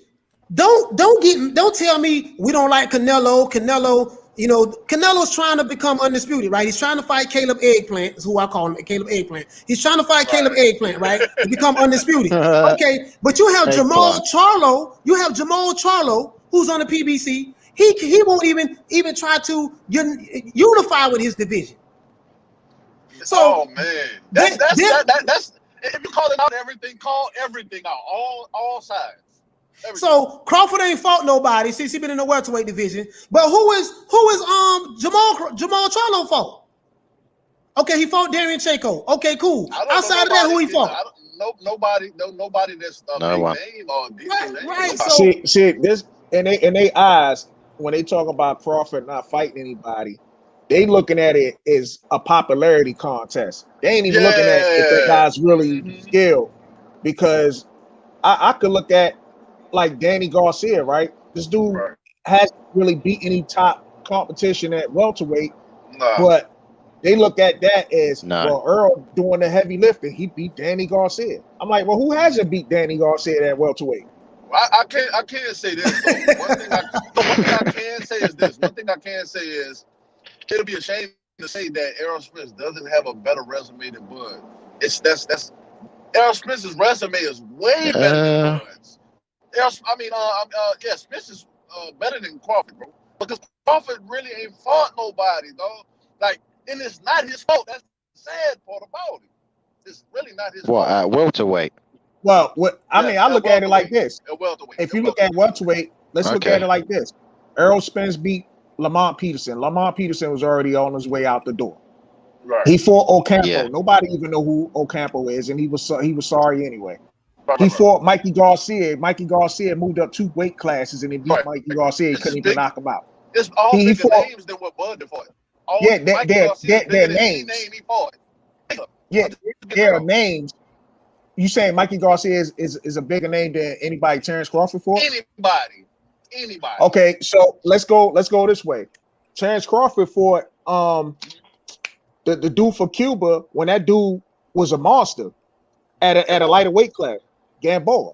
Okay. You mean to tell me Mikey Garcia didn't fight no Gamboa? It's a wash. No. I mean, and Mikey Garcia. Gamboa wasn't even no animal back then. He was really on the tail end of the real. When he fought Terrence Crawford? No. Gamboa was in his prime, brother. He wasn't in the it's really not no big discussion. I was just putting it out there that Errol Spence does have a better. You know what? I'm glad. Listen. I'm glad you brought that up. Yeah. I'm glad you brought up. Okay, let's say for argument's sake. Okay, you're right. Errol Spence has done the heavy lifting. Errol Spence has fought the better opponents at the welterweight division. Now, in the sport of boxing, he has not accomplished more than Terrence Crawford because Terrence Crawford has been in 3 division weights. I'm a Bud fan. Right. Me too. Yeah, me too. You know, he's my favorite fighter. You know that. So, but this is what I'm saying though. Let's say I agree with that. The only problem with that is this here. There's an issue with Bob Arum and Al Heyman, right? All of the fighters in the welterweight division are on the PBC side. So if all of the fighters that Errol Spence fought, they are PBC fighters. So it's easy for him to get those fights. So you can look, I'm gonna get these fights and I'm gonna throw it in your face that you ain't fought nobody because everybody who has a name is with the PBC. You see what I'm saying? Yeah, that's not Bud's fault though, bro. That's why I said it's not his fault. Right. But this is what I'm saying too. Let me. I'm finna get away from this. Check this out. Okay. So the argument was from the Alphabet Boy channels was this. Hold on, Shelton Moore. Sorry about that, brother. I got you in here, Shelton. This is the argument from the Alphabet Boy channels. Let's say I use that same argument. They say Errol Spence is doing the heavy lifting. He has more belts. He's fought the tougher top 10 or better name opponents, right? Okay, I'm gonna take that and run with it, right? And they're saying that they're using that as leverage. He sold more pay-per-views and sold out more venues than Terrence Crawford. Okay, I'm gonna run with all of that. Guess where I'm gonna go at with it? Anthony Joshua. Now, Anthony Joshua has 3 belts. Wilder had 1 belt. Anthony Joshua sold out the O2 Arena with 90,000 people. Anthony Joshua did pay-per-view records, right? Yeah. He's fought more top 10 fighters than anybody Deontay Wilder has fought. Deontay Wilder, if you look at his resume, it's like, oh my God. You see what I'm saying? And I broke it down. Crap. But check this out. But those same channels sit back and say what? Well, when Anthony Joshua should split the money 50-50. So wait a minute. Why should Anthony Joshua, a guy who's done most of the heavy lifting, a guy who's doing better numbers than Deontay Wilder, a guy who has 3 belts, why should he split 50-50 with Wilder when Errol Spence shouldn't split 50-50 with Terence Crawford? Make that make sense. Nah, mate. Not at all. That's their logic. And you know what's funny? I heard 78 Sports. This what you say, Job of the Hut? Yeah, 78 Sports. Yeah, he a good dude. He a good dude though. I just like cool. You know what? I fuck with 78 on certain Yeah, he a good dude aspects. though. He a good dude. Now, He a good dude. I fuck with him on certain aspects, but when it comes to this, like, PBC pandering, I can't rock with it.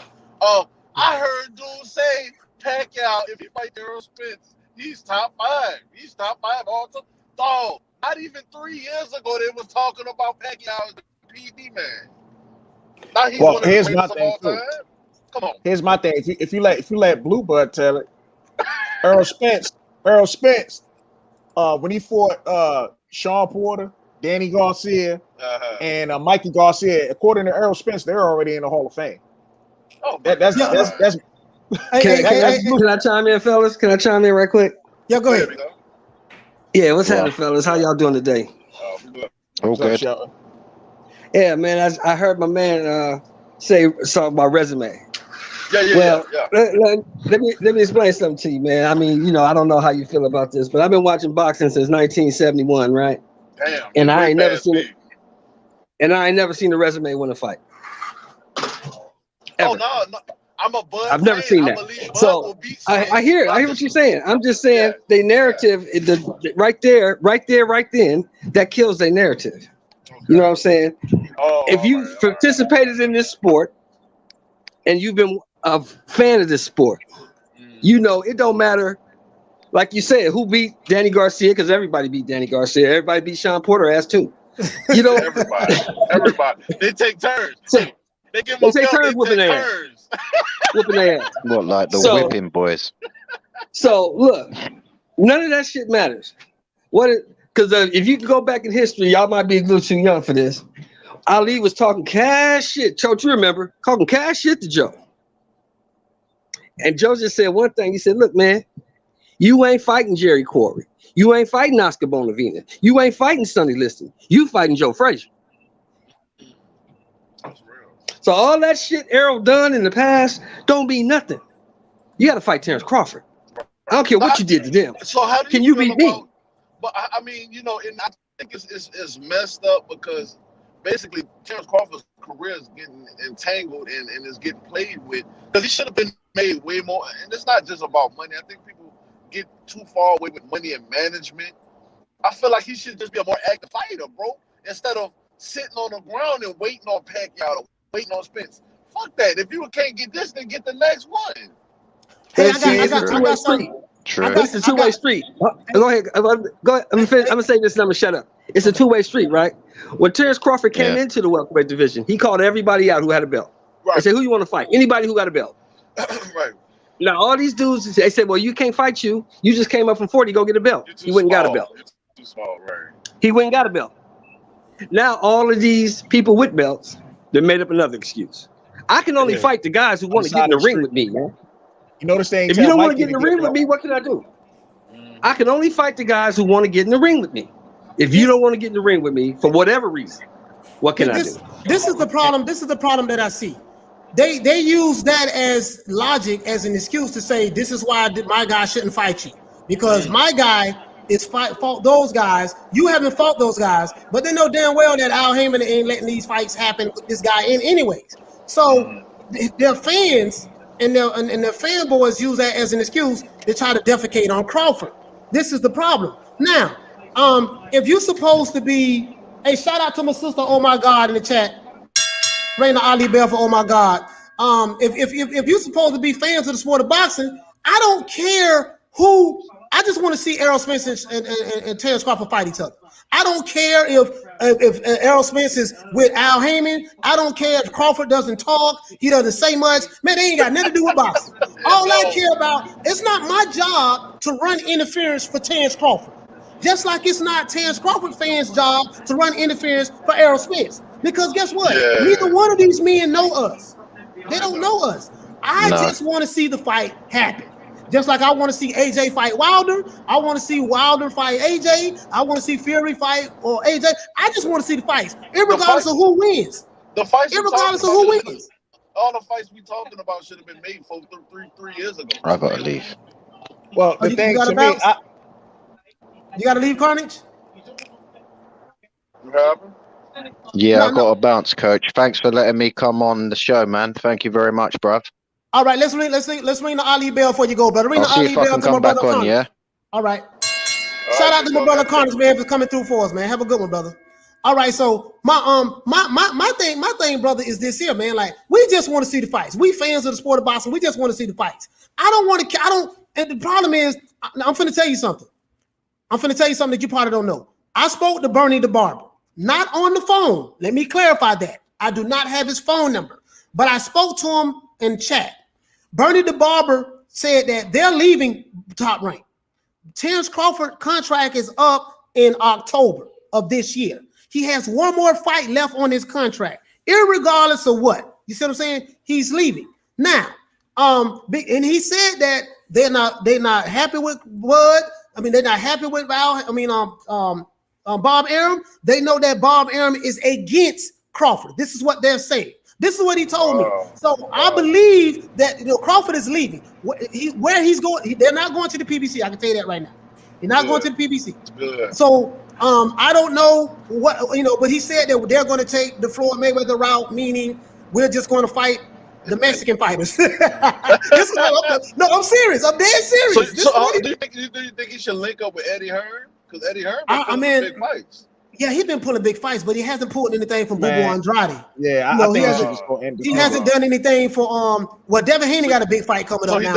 He doesn't do good with Black American fighters, pretty much. Right. So what I don't know is, now I will agree with you. Crawford does have a personality. He's a good guy. He's very funny and witty, laugh, all that stuff. But in public, he has a distrust of the public media. That is a down. But Errol Spence don't do no talking as well. Only thing with Errol Spence, he does talk to the LDBC, and that's why they be pumping him up. Right. But Errol Spence I think he's more free now, and he's getting more open to the social media. Because back a few years ago, Errol Spence seemed like the choir boy with the tuxedo on. You know what I'm saying? With the suit on, like he was quiet. He was very well mannered, polite, low voice. Yeah, I'm just open to the new opportunity. Like he was like that. So it's not like he was Floyd Mayweather talking cash shit. Neither one of them are like that. They're not flashy. Either one of them not flashy naturally. Oh my God. I'm gonna drop the link in. If you want to come in, sis, go ahead and come in. They go the link down there. She wants to come in the chat. But let me ask a question to y'all. Right quick. What's that? How flashy was Marvin Hagler? He didn't do a lot of talking. Hey, wait a minute. Did a whole lot of fighting. Let me recognize this super chat. Hey, shout out to Sly Tennis for the super chat. Ring the Ali bell. We're gonna put show enough on. Ring the Ali bell. Sly Tennessee say coach is 100% correct about Crawford / Spence. As far as Crawford goes, he's got to understand that you got to be the B side before you become the A side. Gotta be.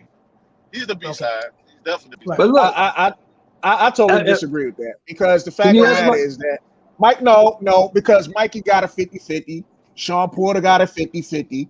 Everybody on that Errol Spence, hold on. Everybody that Errol Spence fought got a 50-50. But when it comes to Terrence Bud Crawford, everybody want career paydays, and they want Bud to take a discount on top of that. So to me, why is that? All that is an excuse. To me, it's an excuse because they really trying to duck. They're trying to find every excuse to not fight Bud, so they throw in all these stipulations just so they won't get in the ring, and then they have the crowd thinking that Bud don't want to fight, but it's really they don't want to fight. I don't even think Spence doesn't want to fight. I believe cold-heartedly that Spence wants to fight. He believes he could beat Bud, and I believe Bud will beat Spence. I believe Bud. Man, he doesn't, bro. Spence talking about the other side of the street, man. Come on. Listen to me, bro. Listen to me, bro. Listen to me. By the people around him, bro. Listen to me, bro. Listen to me. Errol Spence is the unified 2-belt welterweight champion of the world. Right. He can make any fight at 147 pounds that he wants to make. Any fight he wants to make. I'm trying to give him the benefit of the doubt, bro, because I'm just like, bro, you cannot be that scared of Bud Crawford to just. He is. How? I mean, I don't see the level of competition that much. He doesn't want to fight the guy because the fighters know.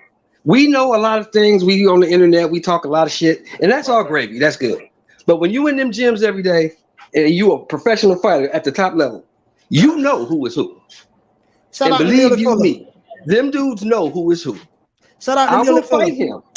Now you're right. He will fight Bud, but he want a whole lot of money for that ass whooping. Yeah, but I do believe that Spence is a more popular name because first of all, Bud's been inactive, and the level of competition. Which is not his fault. So I mean, maybe he's getting blackballed. Maybe let me say that. Hold on. This is what I'm gonna say. I'm glad you said that. Bernie the Barber, that's what he said. He said they've been blackballed by Al Heyman and they've been blackballed by Bob Arum. This is what they say. He's going against the machine. He's going against the machine. Right. So the machine is because of the machine. Right. The machine is turned against him. Now I'm not saying this. This is what Bernie the Barber told me. He said, listen, he's been blackballed in the sport of boxing. He's been blackballed by Al Heyman and he's been blackballed by Bob Arum. Right? So Bob don't give a damn about nobody right now. Bob 90 years old. He's 90 years old. Well, Crawford is leaving. But the Alphabet Boy channels are saying that, hey, listen, Crawford is going to resign. Who told you that? Now, where you got that from? Who told you? Where your sources on that? That's not even I'm saying, he gonna resign. Yada yada yada. Who told you that? So I'm just being honest. So hopefully he's going to leave. Listen, bro. I guarantee you he's leaving. Like this dude was adamant about it. He said we leaving. He said we know Bob Arum is against Bud and Al Heyman is against Bud. Right. That's why he's not going to the PBC. He's not going to the PBC. Bud don't even give a damn about it. They're thinking about these are the three options he's going to fight. Either Josh Taylor. I don't want Josh Taylor to move up and fight Terrence Crawford. He's gonna get his ass stomped. Right? Or Virgil Ortiz. Virgil Ortiz is the #1 mandatory for the WBO strap. And I'm gonna listen, 504 boss man. Let me explain something to you. I don't know if you know this, brother. Sean Porter was the #1 ranked for the WBO, decided the WBO title for an entire year. For 1 year, he never activated. I heard. You know how I know? Bud had a conversation, and Bud told him, "All you got to do is activate your mandatory. That's all you got to do." You know how I know? Activate it.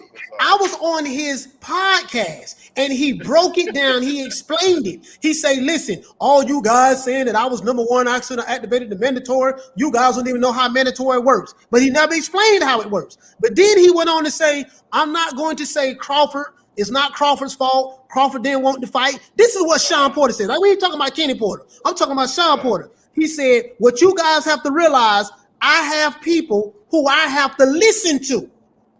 I'm going to send you the video, brother. He says, "I have people who I have to listen to, and I can't make a move until those people tell me to make a move. And if they say not to do this, I can't do it." He said, "I jumped the gun and speaking out in public about this fight when me and Crawford had an agreement that we would negotiate behind the scenes." Now, I didn't say this. I'm not putting words in his mouth. This is what Sean Porter said on the Porter Way podcast. And I'm gonna drop the link because I always come with receipts. I'm gonna drop the link so you guys can listen to it. This is the way he explained it. So who are the people who he has to listen to? I'm assuming it's Al Heyman. Because remember, check this out. It's like roadblocks with every fight that Crawford can try to get. It's like roadblocks on all of them. Right, it's like pulling teeth. When they fight Crawford, they want $10 million, $8 million. When your last payday was $1.5 million, $2 million, you want all of this. This is why they want the treatment. This is why Mikey Garcia can move up for 135 and fight Errol Spence, and everybody cheer like this is the greatest thing on the planet. and he get beat for 12 rounds and he gets 50-50, right? He gets 50-50. Coach Williams. But when it Coach comes Williams. to Crawford, it's a side, man, you got to be reasonable. Man, you ain't fought nobody. Okay, who is Mikey Garcia for that welterweight? Coach Williams, I got a question for you. When you heard the announcement of that Garcia-Spence fight, what was the first thing that popped into your head? I said, man, Errol Spence gonna knock that dude out. I said that Mikey Garcia don't stand a chance against Errol Spence.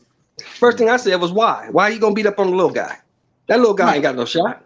Right. But nobody can sit here on this panel and say they thought Mikey Garcia had a chance against Errol Spence. Peter Barnard said, why is Crawford blackballed in boxing? I don't know. This is what Bernie the Boxer said. I don't know. I don't have any proof that Crawford is being blackballed. I have no proof of it. This is what Crawford, that's the only explanation that we can see, obviously, because Bob Arum is not helping the situation, and that's his promoter. Right. Yeah, Bob Arum is against Crawford. So it's kind of hard not listen. Just imagine, Peter Barnard. Imagine this, brother. Imagine being signed to a promotional company, and your promoter is doing everything in his power to make sure you don't get big fights. He won't put money up for big fights. He talks bad about you in the public, and he does everything in his power to stop you. Man. Imagine that, brother. Imagine that. That's your answer. Some of the stuff he said, he's not a good self-promoter. He needs to promote more. He needs to be like Floyd Mayweather. He needs to, he's not a big draw. The money's not in the fight. How many times you going to have this situation where the money ain't in the fight? I didn't see like 2-3 fights where he said Crawford doesn't bring the money. Like, how many times you going to shit on your own product, dog? It wasn't no money in that fight Saturday. Right. So like these are the kind of arguments I see from Spence fans. Spence fought a champ on his prime in Mikey Garcia. Mikey Garcia wasn't a champ at that time, right? And Bud fought in out of prime Amir Khan. See, this is people like this guy. This is the reason why we won't get these fights. You know, I thought everything I just said, he totally ignored that, and this is the narrative. This is what it is. G. Martinez, you actually thought Mikey Garcia had a chance in that fight. Then you don't know shit about boxing. Yeah, hell no. These guys just started watching boxing man about 3-4 years ago, bro. These guys just started. Hey, I'm telling y'all, the 99.9% of these YouTube boxing fans have started being boxing fans since when Floyd Money Mayweather started fighting. That's when they started. Or Pacquiao era. Fighting. So here you go. Free Smoke said Mikey called Spence out. Terrence Crawford called Spence out. What you got to say about that, Free Smoke? Mikey called Spence out. Mikey got the fight. Terrence Crawford called Spence out. Crawford can't get the fight. What you have to say about that? I'm waiting on the answer, brother. Then let me know when you're ready to drop that answer. You know what I mean? Because if it's as simple as, well, you know, Spence got the fight because Mikey Garcia called him out. Okay, but Terrence Crawford called him out. Why Terrence Crawford can't get the fight? And Mikey Garcia was a lightweight. If we're going to use the logic, well, Crawford don't deserve to fight Spence because he ain't fought nobody at welterweight. Okay, let's say I run with that. Cool. Who has Mikey Garcia fought at welterweight to deserve to fight with Spence? Who has Danny Garcia beat at welterweight to deserve a fight with Spence? Danny Garcia has lost to everybody in the welterweight division. He's lost to Spence, he's lost to Porter, and he's lost to Keith Thurman. He ain't beat nobody in the welterweight division. Nobody. He ain't beat nobody in the welterweight division. You see what I'm saying? So this is what I say about circular logic.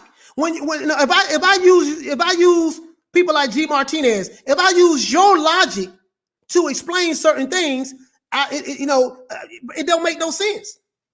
It doesn't make any sense. You see what I'm saying? It just doesn't make any sense. That's all I'm saying. I get it. Crawford on the wrong side of the street. He from Omaha, Nebraska. He should leave top. I don't heard it all. He should leave Bob Arum and come to the PBC. I don't heard it all. Everything you guys have said, I've heard it all. Period. Listen, the guy can't leave because he has a contract. Mikey Garcia did the same thing years ago. He was signed to Top Rank. I know you guys, I can tell by what you say in the comments how long you've been watching boxing. And I said this before, Bo. I said I could tell by what people say in the comments, they just started watching boxing about 2-3 years ago. I already know based on what they say in the comment. Because Mikey Garcia was under contract. He should just leave Bob Arum. He left. He tried to leave Bob Arum. You know what happened? No, buddy, you under contract. So guess what I'm gonna do? I'm gonna take your ass to court, and you're gonna be on the shelf for 2 years. This is what happened to Mikey Garcia. Because I got more money than you, and I can starve you out. Terence Crawford is 33 years old. Why in the hell is he going to try to jump out of a contract and try to go somewhere else when he know he physically can't do it because he's bound by the contract? He's getting paid 4.2 to 4.5 million, somewhere up there for per fight. I'm just going to sit here and wait. I got one more fight under my contract. I leave in October anyways. I'm just going to go ahead and do my thing. I'll wait till this contract up. He ain't got but 5 more months on his contract. Hey, you forgot about this part, Coach. You forgot about this part. And every fight that I have to fight somebody else besides Errol Spence, you got to give me an extra $1 million. Right. You see what I'm saying? Southside Boston said, Coach, honestly, mate, I've been blackballed in the UK, and if these dogs don't want to give you a fight, then they won't. Yeah, see, like us as fans, we don't know. We just know. You know, I know y'all probably watch the Alphabet Boy channels and stuff like that, and y'all run with the narratives, and I understand you might be fanboys of Errol Spence, and Errol Spence can't do no wrong. PBC is the greatest thing since sliced bread in sport of boxing. I get it, but you're wrong. You're wrong. I understand all of that. See, for Bob to say Bud isn't a pay-per-view star, it laughs and makes Terence Crawford fight boxers people don't want to see. Yeah, exactly. That's what it is.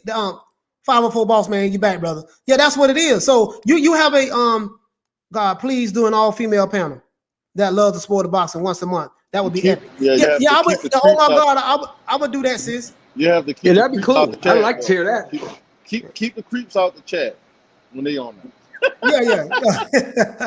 Yeah. Sis, oh my God, I would love to do that, sis. If you want to come in, you can come in now. I dropped the link for you. So yeah, man. So all I'm saying is this here, man. I'm not trying to bash Errol Spence.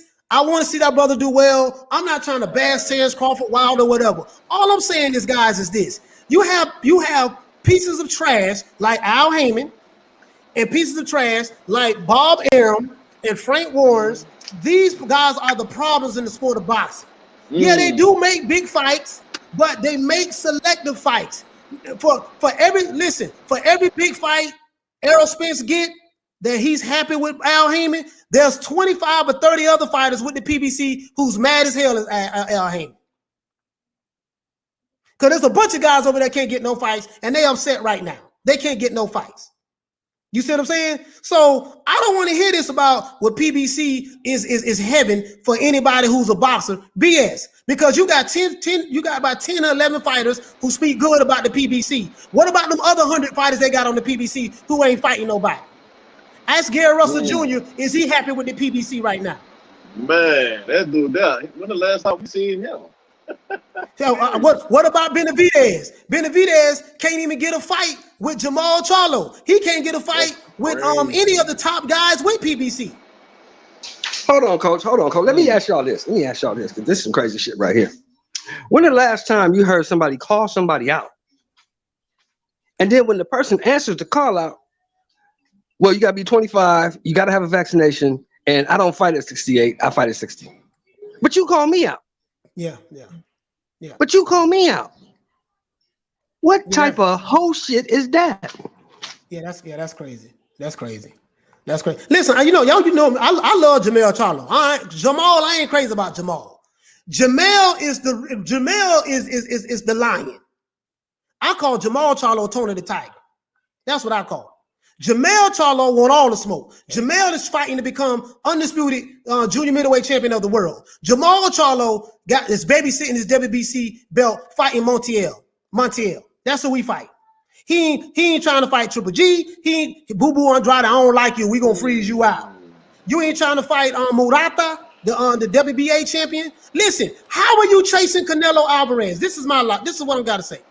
You say Canelo Alvarez. He's ducking. He's this. He's that. How are you going to chase Canelo Alvarez, who's at 168, trying to become undisputed junior middleweight? Super middleweight champion of the world. You are in the middleweight division, and you won't even follow Canelo's lead in trying to become undisputed in your own division in the middleweight division. They're chasing the money fight. They don't want to go through the competition to prove themselves to be the best, to be the best. They want to Don't go tell straight to me. the money fights. Don't tell me. Listen, we gonna do the Floyd Mayweather. We gonna take the Floyd Mayweather route. No, you got to go through the You got to go through the Pretty Boy Floyd route before you get to Money May. You just gonna ignore. You listen. So basically, you don't sum up. Y'all. What this is what they did. They gonna take Floyd Mayweather's career and sum it up to his career being summed up to after he fought Oscar De La Hoya. When he was in his mid-30s. When he was in his mid-30s. Because he became Money May after he fought Oscar De La Hoya. That's when he became Money May in 2007. In 2007, when he fought Oscar De La Hoya and he beat Oscar De La Hoya in a split decision, he became Money May after that. But before he fought Oscar De La Hoya, he was Pretty Boy Floyd. Don't nobody in the PBC want to go to Pretty Boy Floyd route in order to get to the Money May route. It's not exciting enough. He actually had this to is fight. ridiculous. Pretty Boy Floyd actually threw them hands. It wasn't all about defense and trying to get hit and not get hit. He was getting in there. He was doing what he had to do. Hey, listen, boss man, check this out. This is how I know these dudes just started watching boxing about 5 years ago. Based on what you just said. Yeah. When Floyd Mayweather was Pretty Boy Floyd, he fought like Roger Mayweather. All offense. He was an offensive fighter. When he became Money Mayweather, he fought more like his father with the shoulder roll. Yeah, he did. They don't even know that. They don't even know that. Sheldon, in my line, Sheldon. Sheldon, no, probably ain't listening right now. Yeah, but listen, boss man, this is what I'm saying, bro. If you look at Floyd Mayweather's career, look at him when he turned pro in 1996, all the way up to 2007. He was Roger Mayweather. He was an assassin. Sorry, coach. I was on a call. I heard that bullshit. No, but you get what I'm saying. Like when Floyd Mayweather from 1996 to 2007, his style was Roger Mayweather, all offensive. Right. He was an assassin. Yeah. But he had better skills than his uncle. But I'm just saying he was an offensive fighter. Because Roger Mayweather was an offensive fighter. But when he became Money May, and guess what? Floyd Mayweather couldn't sell shit prior to fighting Oscar De La Hoya. Right, they was talking about Bob Floyd Arum. Mayweather. They was talking about Floyd Mayweather was a born fighter back then. Listen, boss man, you hit the nail right on the head. Floyd, it was all about Floyd's personality. It wasn't about him fighting in the ring. It was about his personality, bro.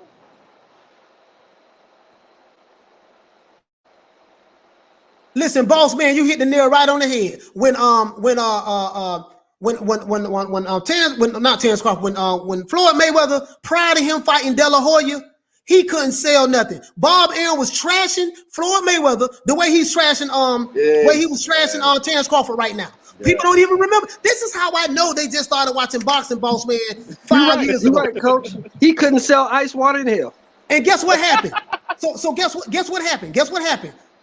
Pretty Boy Floyd bought his contract out for $700,000 from Bob Arum.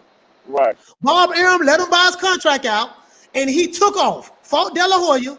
He took off because everybody leaves Bob Arum at some point. Every top fighter has left him. We know this. He took off, and Bob Arum saying right now today, I would never let a nigga who signed to me get out of a contract with me ever again. So when people and then Mikey Garcia tried that same thing. Guess what happened? He was tied up in court for 2 years, and he sat on the shelf. So when people say, "Oh man, Crawford a fool. He should have been left Bob." He can't leave Bob. He have a contract. And not only that, why is he gonna leave? The dude, he getting paid $4.2 million per fight, regardless of who he fight. Listen, I'm gonna get this money for Bob Arum. My contract up in October. Then I'm gonna move. Now, when I leave Bob Arum, what y'all excuses gonna be now? Because I'm not with Bob Arum anymore. So can I get these fights from the PBC fighters now? Leave for what? For nothing?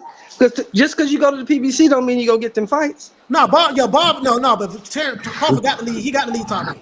No, he's gonna leave. But what I'm saying is, Coach, my logic is the same as yours. Why would I leave and go through all this bullshit contract shit when I could just stay here, get this money, leave when it's time to leave, and go where I want to go? Why would I automatically go to the PBC when you won't give me the fights in the first place? Why am I fucking with you? I'm not fucking with you. Right. And if he doesn't have a relationship with Al Heyman, he ain't gonna get no fights over there. I can tell you that right now. They listen. They talk. Listen. Al Heyman has his favorites. You know who his favorites are. His favorites is Deontay Wilder and Errol Spence. We know this. Those are his favorites. How do I know? Look at their activity. Those dudes. Listen. PBC is a top-heavy company. Top-heavy meaning you have your top fighters who are the producers, and everybody else they ain't nobody. So the top-heavy guys is going to be the ones that get the attention. The Errol Spences, the Deontay Wilders, maybe the Charlos, maybe Sean Porter, maybe Keith Thurman, maybe Adrian Broner. Adrian Broner crying about he can't get no fights, right? So you have the top-heavy guys who are getting fights, but those other 100 and something guys, they can't get a fight. They're getting big gaps. It's like it's spending all. And why is it always a contradiction, fellas? Why is it always a contradiction? First is I'm my own boss, and then the next word out of his mouth is call Al. I'm gonna tell you why. So which one is it? Which one is it? I'm fixing to tell you. Anytime you have to call somebody, you are not your own boss. Nobody in the PBC is their own boss. Al Heyman has these guys under contract. I understand. Well, Al is just an advisor. He's an advisor and a manager. Well, he's a powerful ass advisor because these fighters can't get fight dates. Al Heyman is more than just an advisor. Al Heyman PBC company, which the hedge fund he put together, the investors are the ones who really run the PBC. Al Heyman is the face of it, right? He's the face of the company. Al Heyman is the one who set these set the deals up with the networks in order to get the money so these fighters can have fight dates on these networks. So Al Heyman is the guy who controls the purse. So he who controls the money controls the fighter. So when the fighter says, hey man, you know, I'm my own boss. Okay, well, how come you can't make no fight yourself? Well, don't that sound like common sense, coach? Yeah, don't that sound like common sense? And Al Heyman doesn't clear up nothing. Like you don't hear from him, you don't see him. But you see all these other promoters, they explaining to even like dudes with 2 followers on Twitter, you know, about why the fight's not happening and stuff like. I think people should start pressuring Al Heyman and putting his feet to fire and start telling him, man, look, you got all this happening over here. You got the most boxing. You have the most popular boxers. Why are you not making these fights? Right. People holding belts hostage. People not fighting for 6, 7, 8 months. Yeah. And that's what it is. That's what it is, man. That's what it is. So, you know, and I think a lot of times we get upset with the fighter and think, well, this fighter ducking this fighter, this and that. And bro, it's these guys at the top. Nah, you ain't fighting that dude. Why? I don't like this guy, or I don't like that promoter. We ain't messing with him. I don't like you know what I mean? Want to fight him more. You know, and that's that. And okay, and so this is what it is. You know, this is what it is. So, you know, there's no fighter in boxing unless you Manny Pacquiao, who's a free agent. Manny Pacquiao's a free agent. So Manny Pacquiao ain't signed to no PBC. He ain't signed to no top rank. Manny Pacquiao is a free agent. So unless you Manny Pacquiao, or listen, there's only 3 fighters that can do what they want to do. Manny Pacquiao, Canelo Alvarez, and Anthony Joshua. That's it.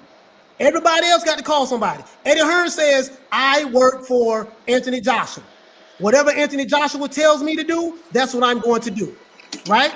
Manny Pacquiao, he do what he want to do. Everybody chasing him. Manny Pacquiao say, hey, look, this is what I want. This is what I need. Make that happen. You send him the money, they make the fight. You see what I'm saying? Canelo Alvarez does what he wants to do when he wants to do it. You see what I'm saying? There's the only 3 fighters who do what they want to do. Everybody else just capping. Did you guys notice that nobody said nothing about all these people said they was gonna fight Pacquiao? They was gonna fight Pacquiao. They was gonna fight Pacquiao. Did nothing come out concrete till Pacquiao said, I'm fighting this guy. Right. Right. He made the call.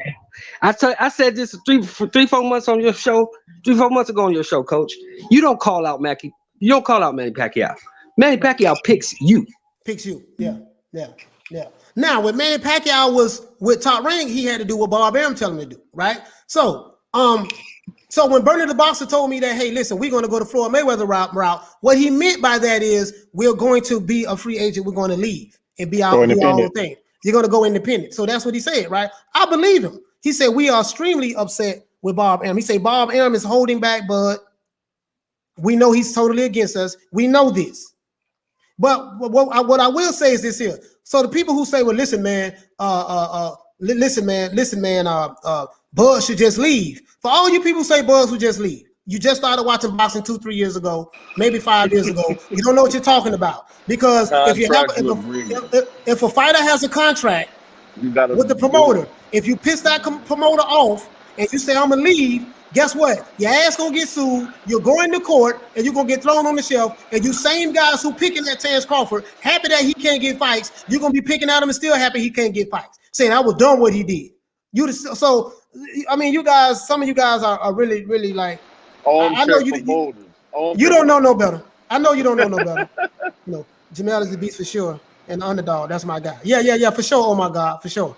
You know what I mean? So that's what it is. So October, Crawford gonna leave. He's going to get a fight between now and then. Who he fights at this point, I mean, you know, it really don't matter. It really don't matter. He's, you know, whoever he fights, whoever I'm he gonna tell you fights. this too, coach. I'm gonna tell you this too, coach. They already trying to blackball Crawford when it comes to fighting. What's that guy that just fought? Josh Taylor.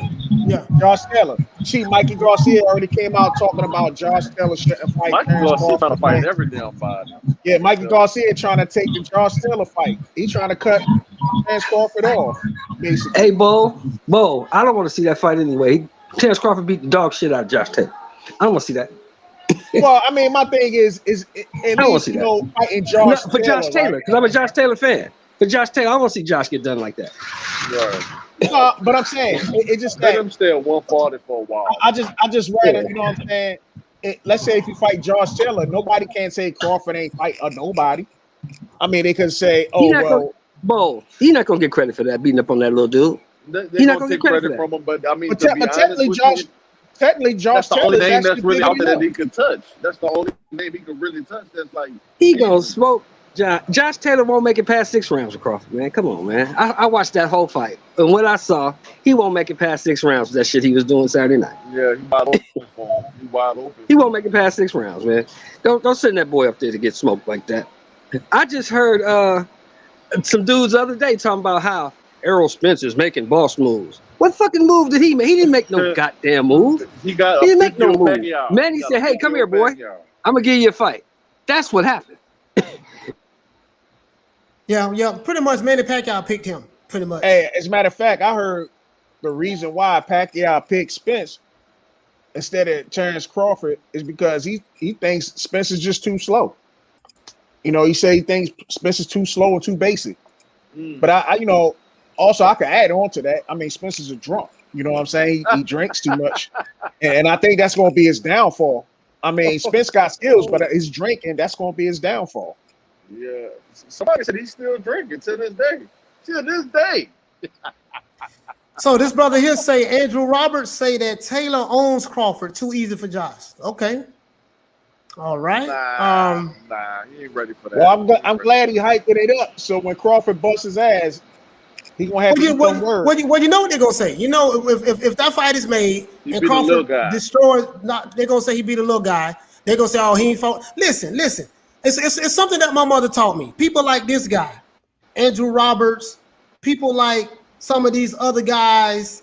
So another guy I just saw. It's some of these other guys. They don't like Terence Crawford.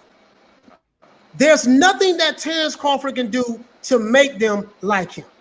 Right? He's like this guy right here. Bud can't sell worth a damn. That is true. Like this guy right here, though, right? Listen, so one thing my mother taught me, if somebody don't like you, there's nothing that you can do to make them like you. Crawford can fight Errol Spence and Keith Thurman in the same night and beat both of them. The people who don't like him will say, well, oh man, you know, Errol Spence had a car accident. You know what I mean? And he was heartbroken because Yellow Beezy had broke up with him. And then Keith Thurman, he ain't fought in 2 years. So he don't get no credit for that. Listen, if a person don't like you, there's nothing that you can do to make them like you. This is the situation that Crawford is in. Like this guy. Look at Ken Massey, coach. Look at that one right there. Yeah, this dude right here is hilarious. Actually, Spence got the fight because he's willing to fight Manny without drug testing. Mikey didn't want to fighting without testing. Y'all don't know what you're talking about. So you work for Manny? You work for Manny or Errol? That's who you work for? Where you got that information from? That's the same. That's the same kitten that was on here the last time when he was talking about Earl Spence was going to sell more than Canelo in his next my fight. God. Who said that? Who said that? That Yeah, that's the dude same right there, dude. kitten. You right, Bo. Yeah, That's the same dude. Earl Hey, Spence couldn't outsell let me Canelo at screenshot. his Let me screenshot this dude. This dude here is a joke. Yeah, that dude Earl there a Spence, joke there, Earl man. Spence couldn't outsell Canelo if Canelo acted like he was at the Yeah, that dude there hilarious. Yeah, that dude there hilarious. yeah. He said, yeah. In Earl Spence's next fight, they gonna have more than 70,000 in the fans. They gonna beat Canelo's record. talk I about was like, Canelo. dude. Talk about Canelo, and the PBC. I mean, the LDBC talk about Canelo cherry picking and doing that.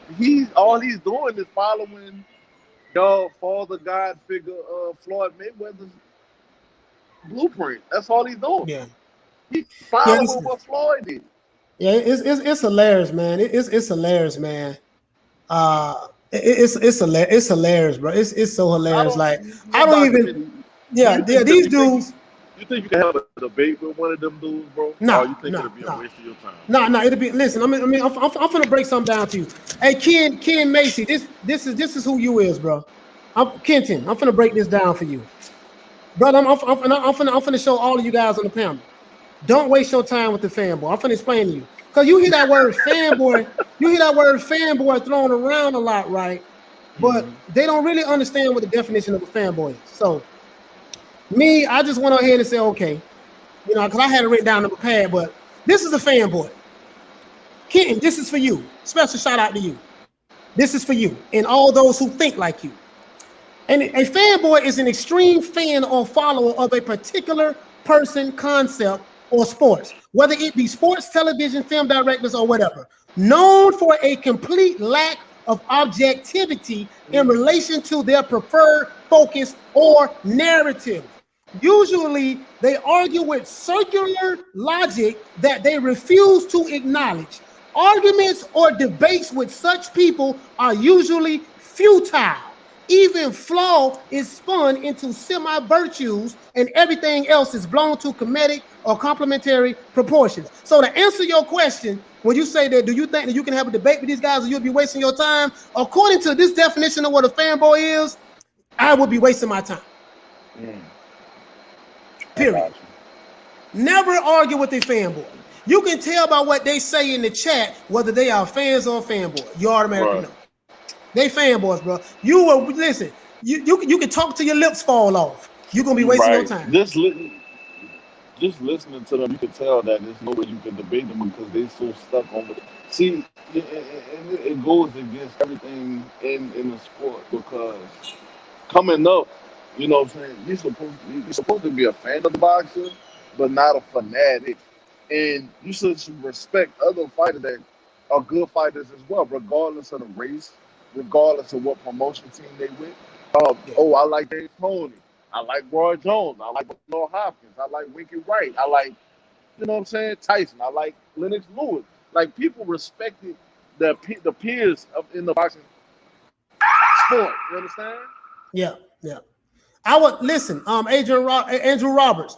I would love now because of you and other people. I would love for now. I didn't want Josh Taylor to move up because I didn't feel like he should. But since everybody's saying that Josh Taylor is going to be this guy that can beat Crawford and you can do this and do that, I would love to see him move up to fight Crawford now. And I'm live every day, 3:00. Send me your cash out. Send me your cash out, brother. When that fight is ready, send me your cash out. I'll bet you whatever amount of money you want to bet. Whatever amount of money you want to bet. See, if y'all believe in, I like Josh Taylor. I'm a fan of Josh Taylor. But if you like him like that, I'm a bet on Crawford against Josh Taylor. What this guy say? Let me get some of that action too. I need some of that. Send me yours too, man. This boy, what did dude say? He say if you're a real fan, if you're a real boxing fan, you know Roy Jones' boxing resume is weak. Man, you know what? I'm done talking to you. Who said that? He needs to be blocked. He needs to get blocked. Yeah. Yo, these guys are just Roy just Jones has right one now, of the most impressive resumes in boxing history. Nah, but you know that was the 3-4 fighters. That was the criticism. And he put all of his competition in their prime. That You was can the say different. criticism Roy did had back in the day. They tried to say he fought nobodies, and then he made that song. He was like, I made him look like nobodies. That's why I think they're nobodies. God, dude. Oh, you mean? I see- You mean y'all must have forgot? Yeah. He said you had the nerve to say I ain't fought nobody. I just make them look like nobody. Y'all must have forgot. Yeah, I had that was my favorite song from Roy. That what it was. He made them look like nobody. And this is what Crawford does. He fight these guys. When he dominate them, they say he ain't fought nobody. And I get it. Trust me, I get it. I understand. I get it. But some of you guys are just, man, like you fanboys don't even realize it. You know, you use circular logic. You like debating with you is useless. I won't even waste my breath. Listen, bro, if I needed to give you CPR, I couldn't even give you CPR. It'd be a waste of my breath. Like literally. You know what I mean? So it is what it is. I mean, I know that boxing, you know, people who love the sport of boxing, this is beyond the realm of your understanding. So I'm not even trying to convince you guys of anything. Believe what you want to believe, say what you want to say. I really don't care. You know what I mean? You're not going to convince me, and I'm not going to convince you. And it is what it is. No problem. You know what I mean? So, you know, it is what it is at that point, man, as it relates to these guys. But yeah, man, so, you know, if Wilder wins, you know, I'm pretty sure Tyson Fury fans and fanboys, some of them probably would give him credit. Maybe they won't give him credit. I think when it comes to the Wilder fanatics and the Fury fanatics, they are one and the same. They are one and the same, you know, to me. You see what I'm saying? Because I get it from both sides. You know, if you just see some of the stuff that if you see some of the stuff that I get sent to me, the threads from both sides. You know what I mean? Bro, I get threads, you don't know the F you talking about. People saying they gonna pull up, they gonna do this, they gonna do that. You're gonna fight for a fighter that's not gonna fight his own person that you supposed to fight. Bro, I get called the Uncle from the Wilder fans. Wilder fanboys, you on Uncle Tom, you a coon, you a sellout. When we see you, we gonna do A, B, C, and D. From the Tyson Fury fanboys, oh, you just an AJ cocksucker. You're on AJ's jock. There's only one Tyson Fury. Hold on, mind you, these are all grown men with kids problems. bro. Yeah, they straight fanboys. Who married these dudes? Who gave these dudes children? Oh man, bro, I get it, bro. Y'all, hey, listen, this is like, bro, I'm dead serious. I can't make this up. And you let them know right now, you laughing at all of them. It's hilarious to me. I'm like, hey, this dude is really, he's really taking this personal. Like, you know, it's like, man, so it is what it is, man. It is what it is, man. You can't make these people, man. You cannot make these people happy. And you know, they sitting at home. They try to, they sitting at home. They ain't got nothing better to do. They in their mama's basement. And it is what it is, man. So I mean, I get it, I understand. And they think when they say things that they hurting me, dude. You ain't hurting me. That's just your opinion. I seen them talk about Al Heyman tiptoed into two mega fights. Hey, listen. Al Heyman. Listen, they probably don't even know what Al Heyman look like. They don't. They just know the name. Al Heyman. Listen, Uncle Al. They don't even know who Uncle Al look like, man. Bro, listen, like they only know about Al Heyman because of on the alphabet boards, because of the LDBC. That's it. Their perception. I think they get paid. The way they talk, they sound like they get paid, like bi-weekly by Al Heyman and friends. Right. These dudes, these dudes is hilarious, man. Like these guys. I'm trying to think who's the worst. Boxing Ego is one of the worst. He's one of the worst. Yeah, he is. And smart. Dante's boxing smart. Him and Ego on the same level, man. They both class. And so crazy. I used to watch them because to me they both used to seem like they were unbiased. Right. And then I seen Deontay start everything, race this, race that. But then he complained about the people in his comment section throwing the same thing back to him about race. He be like, oh, why y'all trying to talk about race? Like, dude, you making videos about race. Yeah. And then Ego been on his bias and this stuff too, man. Yeah, he's an idiot. Yeah. You know, but Yeah. no, Go go ahead. ahead, Sorry bro. about that. Sorry about that. Five No, oh four. I Sorry about said that. ego, blue blood. And what's crazy is ego, blue blood, and Dante, they all seem like, intelligent brothers. It's just they paint this narrative and they paint them for donations, bro. Let's be Now, honest I about will this say shit. this though, they are intelligent. Yes, They they are. just smart enough. They just smart enough to get their gullible fans to donate with these false narratives. Mm. Yeah. And it's not like these people, and this is the thing with I wanted to hop on a panel for is I heard a lot of people, what I'm saying, Fury fans and AJ fans across the pond, we respect UK boxing fans as well as American boxing fans. But one thing we're not gonna do is that we're not gonna just say, oh, LDBC is this and that if you ain't got no receipts on it. So Right. everything people are saying is stuff to back up. It's video to back up. These dudes are making narratives and it's actually ruining and making boxing worse because you're making a damn boxing civil war. Man, according to Blue Blood, he said nobody wants to see AJ fight Tyson Fury. Nobody wants to see His two own UK kids should fighters have fight shot. in boxing. His own kids should have slapped him for saying that. Come Yeah. on, man. Who don't want to see Yes. Fury versus AJ, bro? Yeah. That's the That's. biggest fight in boxing. I mean, Period. he's speaking for people who he represent. He can't speak for everybody in the country of America to say nobody wants to see that fight. I mean, that's ludicrous to me. You know what I You mean? heard But them numbers? You heard them yeah, numbers? Let's hear about the yeah, Wilder numbers. It ain't that big. yeah, bro. They're Like, gonna probably get about 20, 30 mil. That's it. yeah, yeah, bro. It's like it's like, man. You know, it is what it is, man. These guys are bro. It's honestly it's comical to me. I feel like I'm watching Comedy Central, Def Comedy Jam. I'm like, man, these dudes is It's clowning right entertaining. You know what? It's entertaining to listen to because you can't believe the shit that's coming. They don't believe the shit that's coming out their own mouth. now. Nah, nah. He another one. He's like, Yeah. Oh, they man. want to fight no black fighters. I'm like, now you got dudes that's not even black talking about black politics.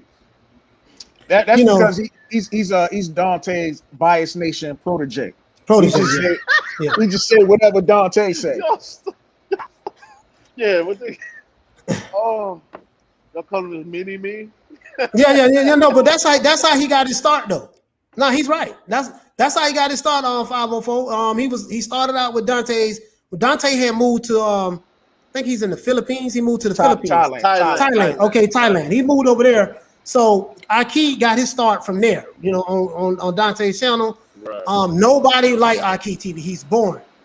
When he was on that show, he was like, bro. I'm like, this dude has no personality. Yeah. And, but he built his profile up on Dante because Dante had a platform. Now he got his own stuff, and a lot of those people who's followed Dante followed him, and this is why he's been able to build his platform up to where it's at. I mean, listen, I respect anybody making money, trying to build it. I'm not shitting on nobody's platforms. It's truth to somebody. Yeah, right. Truth to everybody if they want to believe it. But it's just like, all this pro-black shit, and y'all got Chinese wives like Fred the Barbershop.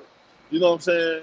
Some of these dudes, Dante messing with Thailand chicks.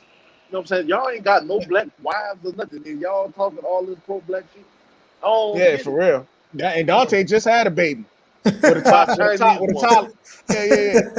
He may want to talk about black this, black that. I'm like, dude, you ain't even got a black kid. Maybe the first kid, but the one you just had is mixed. And guess what? Historically, it has always been like that. Like what's the brother name? The guy with the gap tooth in his mouth with the wild great. Not a boxer. A political figure. Angela Davis. She's with the Panther Party. She's. Go ahead. You talking about Cardinal? Who? Cornell? Yeah. Cornell. Yeah. Doctor. What's his name? Dr. Cornell. Cornell West. Yeah. Cornell West. Talk all that pro-black stuff. He got a white wife. Are you serious? Dead serious. Angela Davis. Angela Davis, my sister. Angela Davis, pro Black Power. She got a white husband. Whoopi Goldberg, What? white husband. Oh. I'm not finished. My heart dropped, my boy. Let me see. I said Angela Davis. I say Maya Angelou. Maya Angelou, white husband. Yeah, the white husband. You know, I'm just saying. So Yeah, I mean, Sure. the white husband. You go way back. You go way back, coach. yeah. I mean, I'm just saying they talk the pro blacks. The pro blacks. When you look at their They resume, don't want to sleep with their own kind when they go home. yeah, and listen, and I'm not getting into who sleep with who or whatever, but I'm just saying when you push this, but I get what y'all saying. When you push this narrative that you're pro this, people gonna put you on a microscope and say, hold on, wait a minute, man, what you saying ain't making no sense. This is why I say to people, don't get caught up in the race hustle thing. Race is big money in America. Hey, 504, you from America? Bo, you from America? I'm from America. I know that race is big money in America. Al Sharpton, listen, if it ends up like this, if it ends up with Al Sharpton, Jesse Jackson in your city, it's money, or anyone in your city, and there's a press conference, and he's standing with the camera in front of him with the microphone in front of his face, just know that you are being hustled. That's the name of the game. Crump get paid. Every time a black man gets shot in America, Ben Crump is getting right, because in the contract signed by the family, he getting 33% of that. 20 million, he getting 33% of that. Right. So that's all it is. That's all it is. So that's all it is, bro. It's just a hustle. They getting money, you know, and it's always been like that. Booker T. Washington is the book that you guys can get. You know, I read a lot of books, so I forgot I think Up From Slavery. Booker T. Washington came out of slavery, and he talked about it. He talked about it back then in 1920. He talked about the race hustlers. He say stay away from the race hustlers, and he broke down. You know, a race hustler is someone, their livelihood is dependent upon the pain of other people who look like them. So basically, their job is to remind people who look like them the ills of the country that they live in. Hey, you've been going through this for 400 years. You've been going through that, which we that's like the mental, you know, in submission. Right. So they constantly say that. You know, and a lot of these guys, they haven't even read the books I've read, so I understand. They constantly say that, you know, and then, hey, but they get the check from the same white people who they say are bad and evil. They're going to get the check. Okay, dog, how I did? You did good, Al. You did good. Keep them in check. We're going to put you out there again. We're going to put the camera in front of you, brother. Go ahead and get the camera again. Say it again. Hit those hot topic racial points, because they know black people in America are very emotional. We are very emotional. We get excited about boxing, so you know, goddamn it, if it's anything else, you know what I mean. But that's what it is. So trust me, I come from that background. Yeah, I come from the background, bro. I was in shit. I mean, my mama was a Black Panther. Got the tattoo on my arm right here. Well, right here. I was in the Nation of Islam. So they can't come to you with all that bullshit. Nah, see, FOI. See, look, I love my people, but I feel like us as a people, and I ain't matter of fact, hey, coach. Yes, sir. So Louis Farrakhan's son has a white wife too, right? Oh, absolutely. White kids. It's all. It's all. You talking about Joshua Farrakhan? Woo. You talking about Joshua Farrakhan? I met the brother. Listen, bro. Let me tell you something, bro. But people don't want to talk about that. They covered under the rug, and they don't want to talk about that real stuff. Because the God and put the mirror on them, and they gotta talk. They gotta understand. Look, if you're gonna talk this, be committed to it all around. Nobody's perfect, bro. Nobody's perfect. Right. That's what I'm saying. That has no place in the sport of boxing. That's why I say and the only reason I started my channel, because I used to watch some of the LDBC. I used to watch Dante's Boxing Nation. But then once I woke up out of my buffoonery, what I was taught to believe in my life, once I woke up out of that, I realized, damn, listen, I'm 47. I just woke up like 6 years ago. You're too smart. Like, you're too smart to get programmed by another motherfucker that doesn't have half the knowledge that you have. Right. So when I hear certain talking points, I understand that, man. You know, the people who they got following them, they're very feeble-minded. They don't know any better. So it's easy to fool them and trick them, but you can't fool me, because I done been fooled already before. I was in the Nation of Islam for 24 and a half years. I came out of Mosque number 47. My minister, which was my grandfather, was a minister Abdul Kareem Muhammad. He came out of Mosque number 7 in Harlem, New York. He was taught under Malcolm X.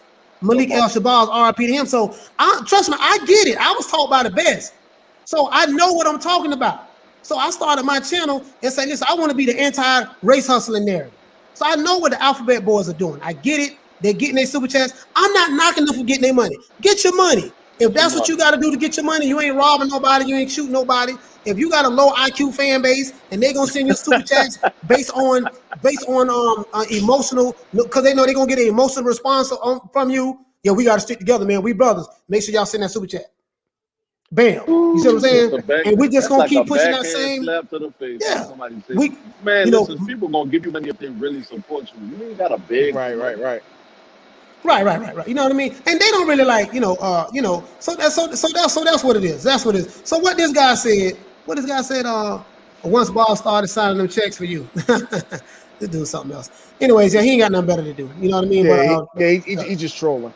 He's a Spence fanboy. Yeah. So what do you feel like the state of boxing is at? Do you feel like it's healthy? Do you feel like it's on life support? Do you feel like does it have a lot of potential, or do you think it's the promoters and the advisors that are blocking the boxing from being as exciting as it could be?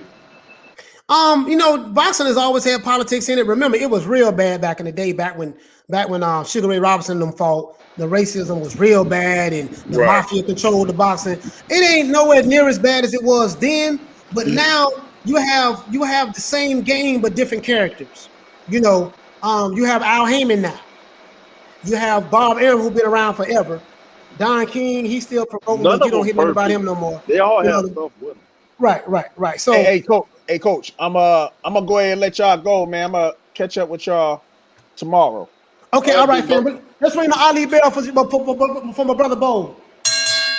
Anyways, man, we're gonna go ahead and sign out as well. Sure. We're gonna send a shout out to my brother 504 Boss Man. Give him a round of applause. We're gonna give a brother a round of applause. Yeah. 504 Boss Man.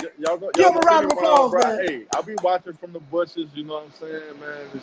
It's nothing to it's nothing to support a channel that I feel like, we might not agree on everything, but I respect it because it's coming from a non-biased opinion. You could talk about Fury, you could talk about AJ, you could talk about Wilder. You can say something good about all of them, you can say something bad about all of them. Keep it fair in between. All these other extremists on both sides. Yeah, it is. It's on both sides. Not doing nothing for boxing. Right. It's on both sides. Even you got some Anthony Joshua fanboys, same way. Fury fanboys, Wilder fanboys, Crawford fanboys, Spence fanboy. I mean, you always had fan. I was a fanboy. Shit, I was a fanboy of Mike Tyson, Marvin Hagler, Pernell Whitaker, and Roy Jones. So trust me, I know. I think we all was on them. But but listen, they earned the title 2 half fanboys. Right. They earned that. They were icons. See, that's the difference. Right. See, that's what people don't understand. See, and I keep going back to it. Floyd is my boy, bro. I rock with Floyd to the end. The only reason why I rock with Florida bad boy. Florida bad boy, man.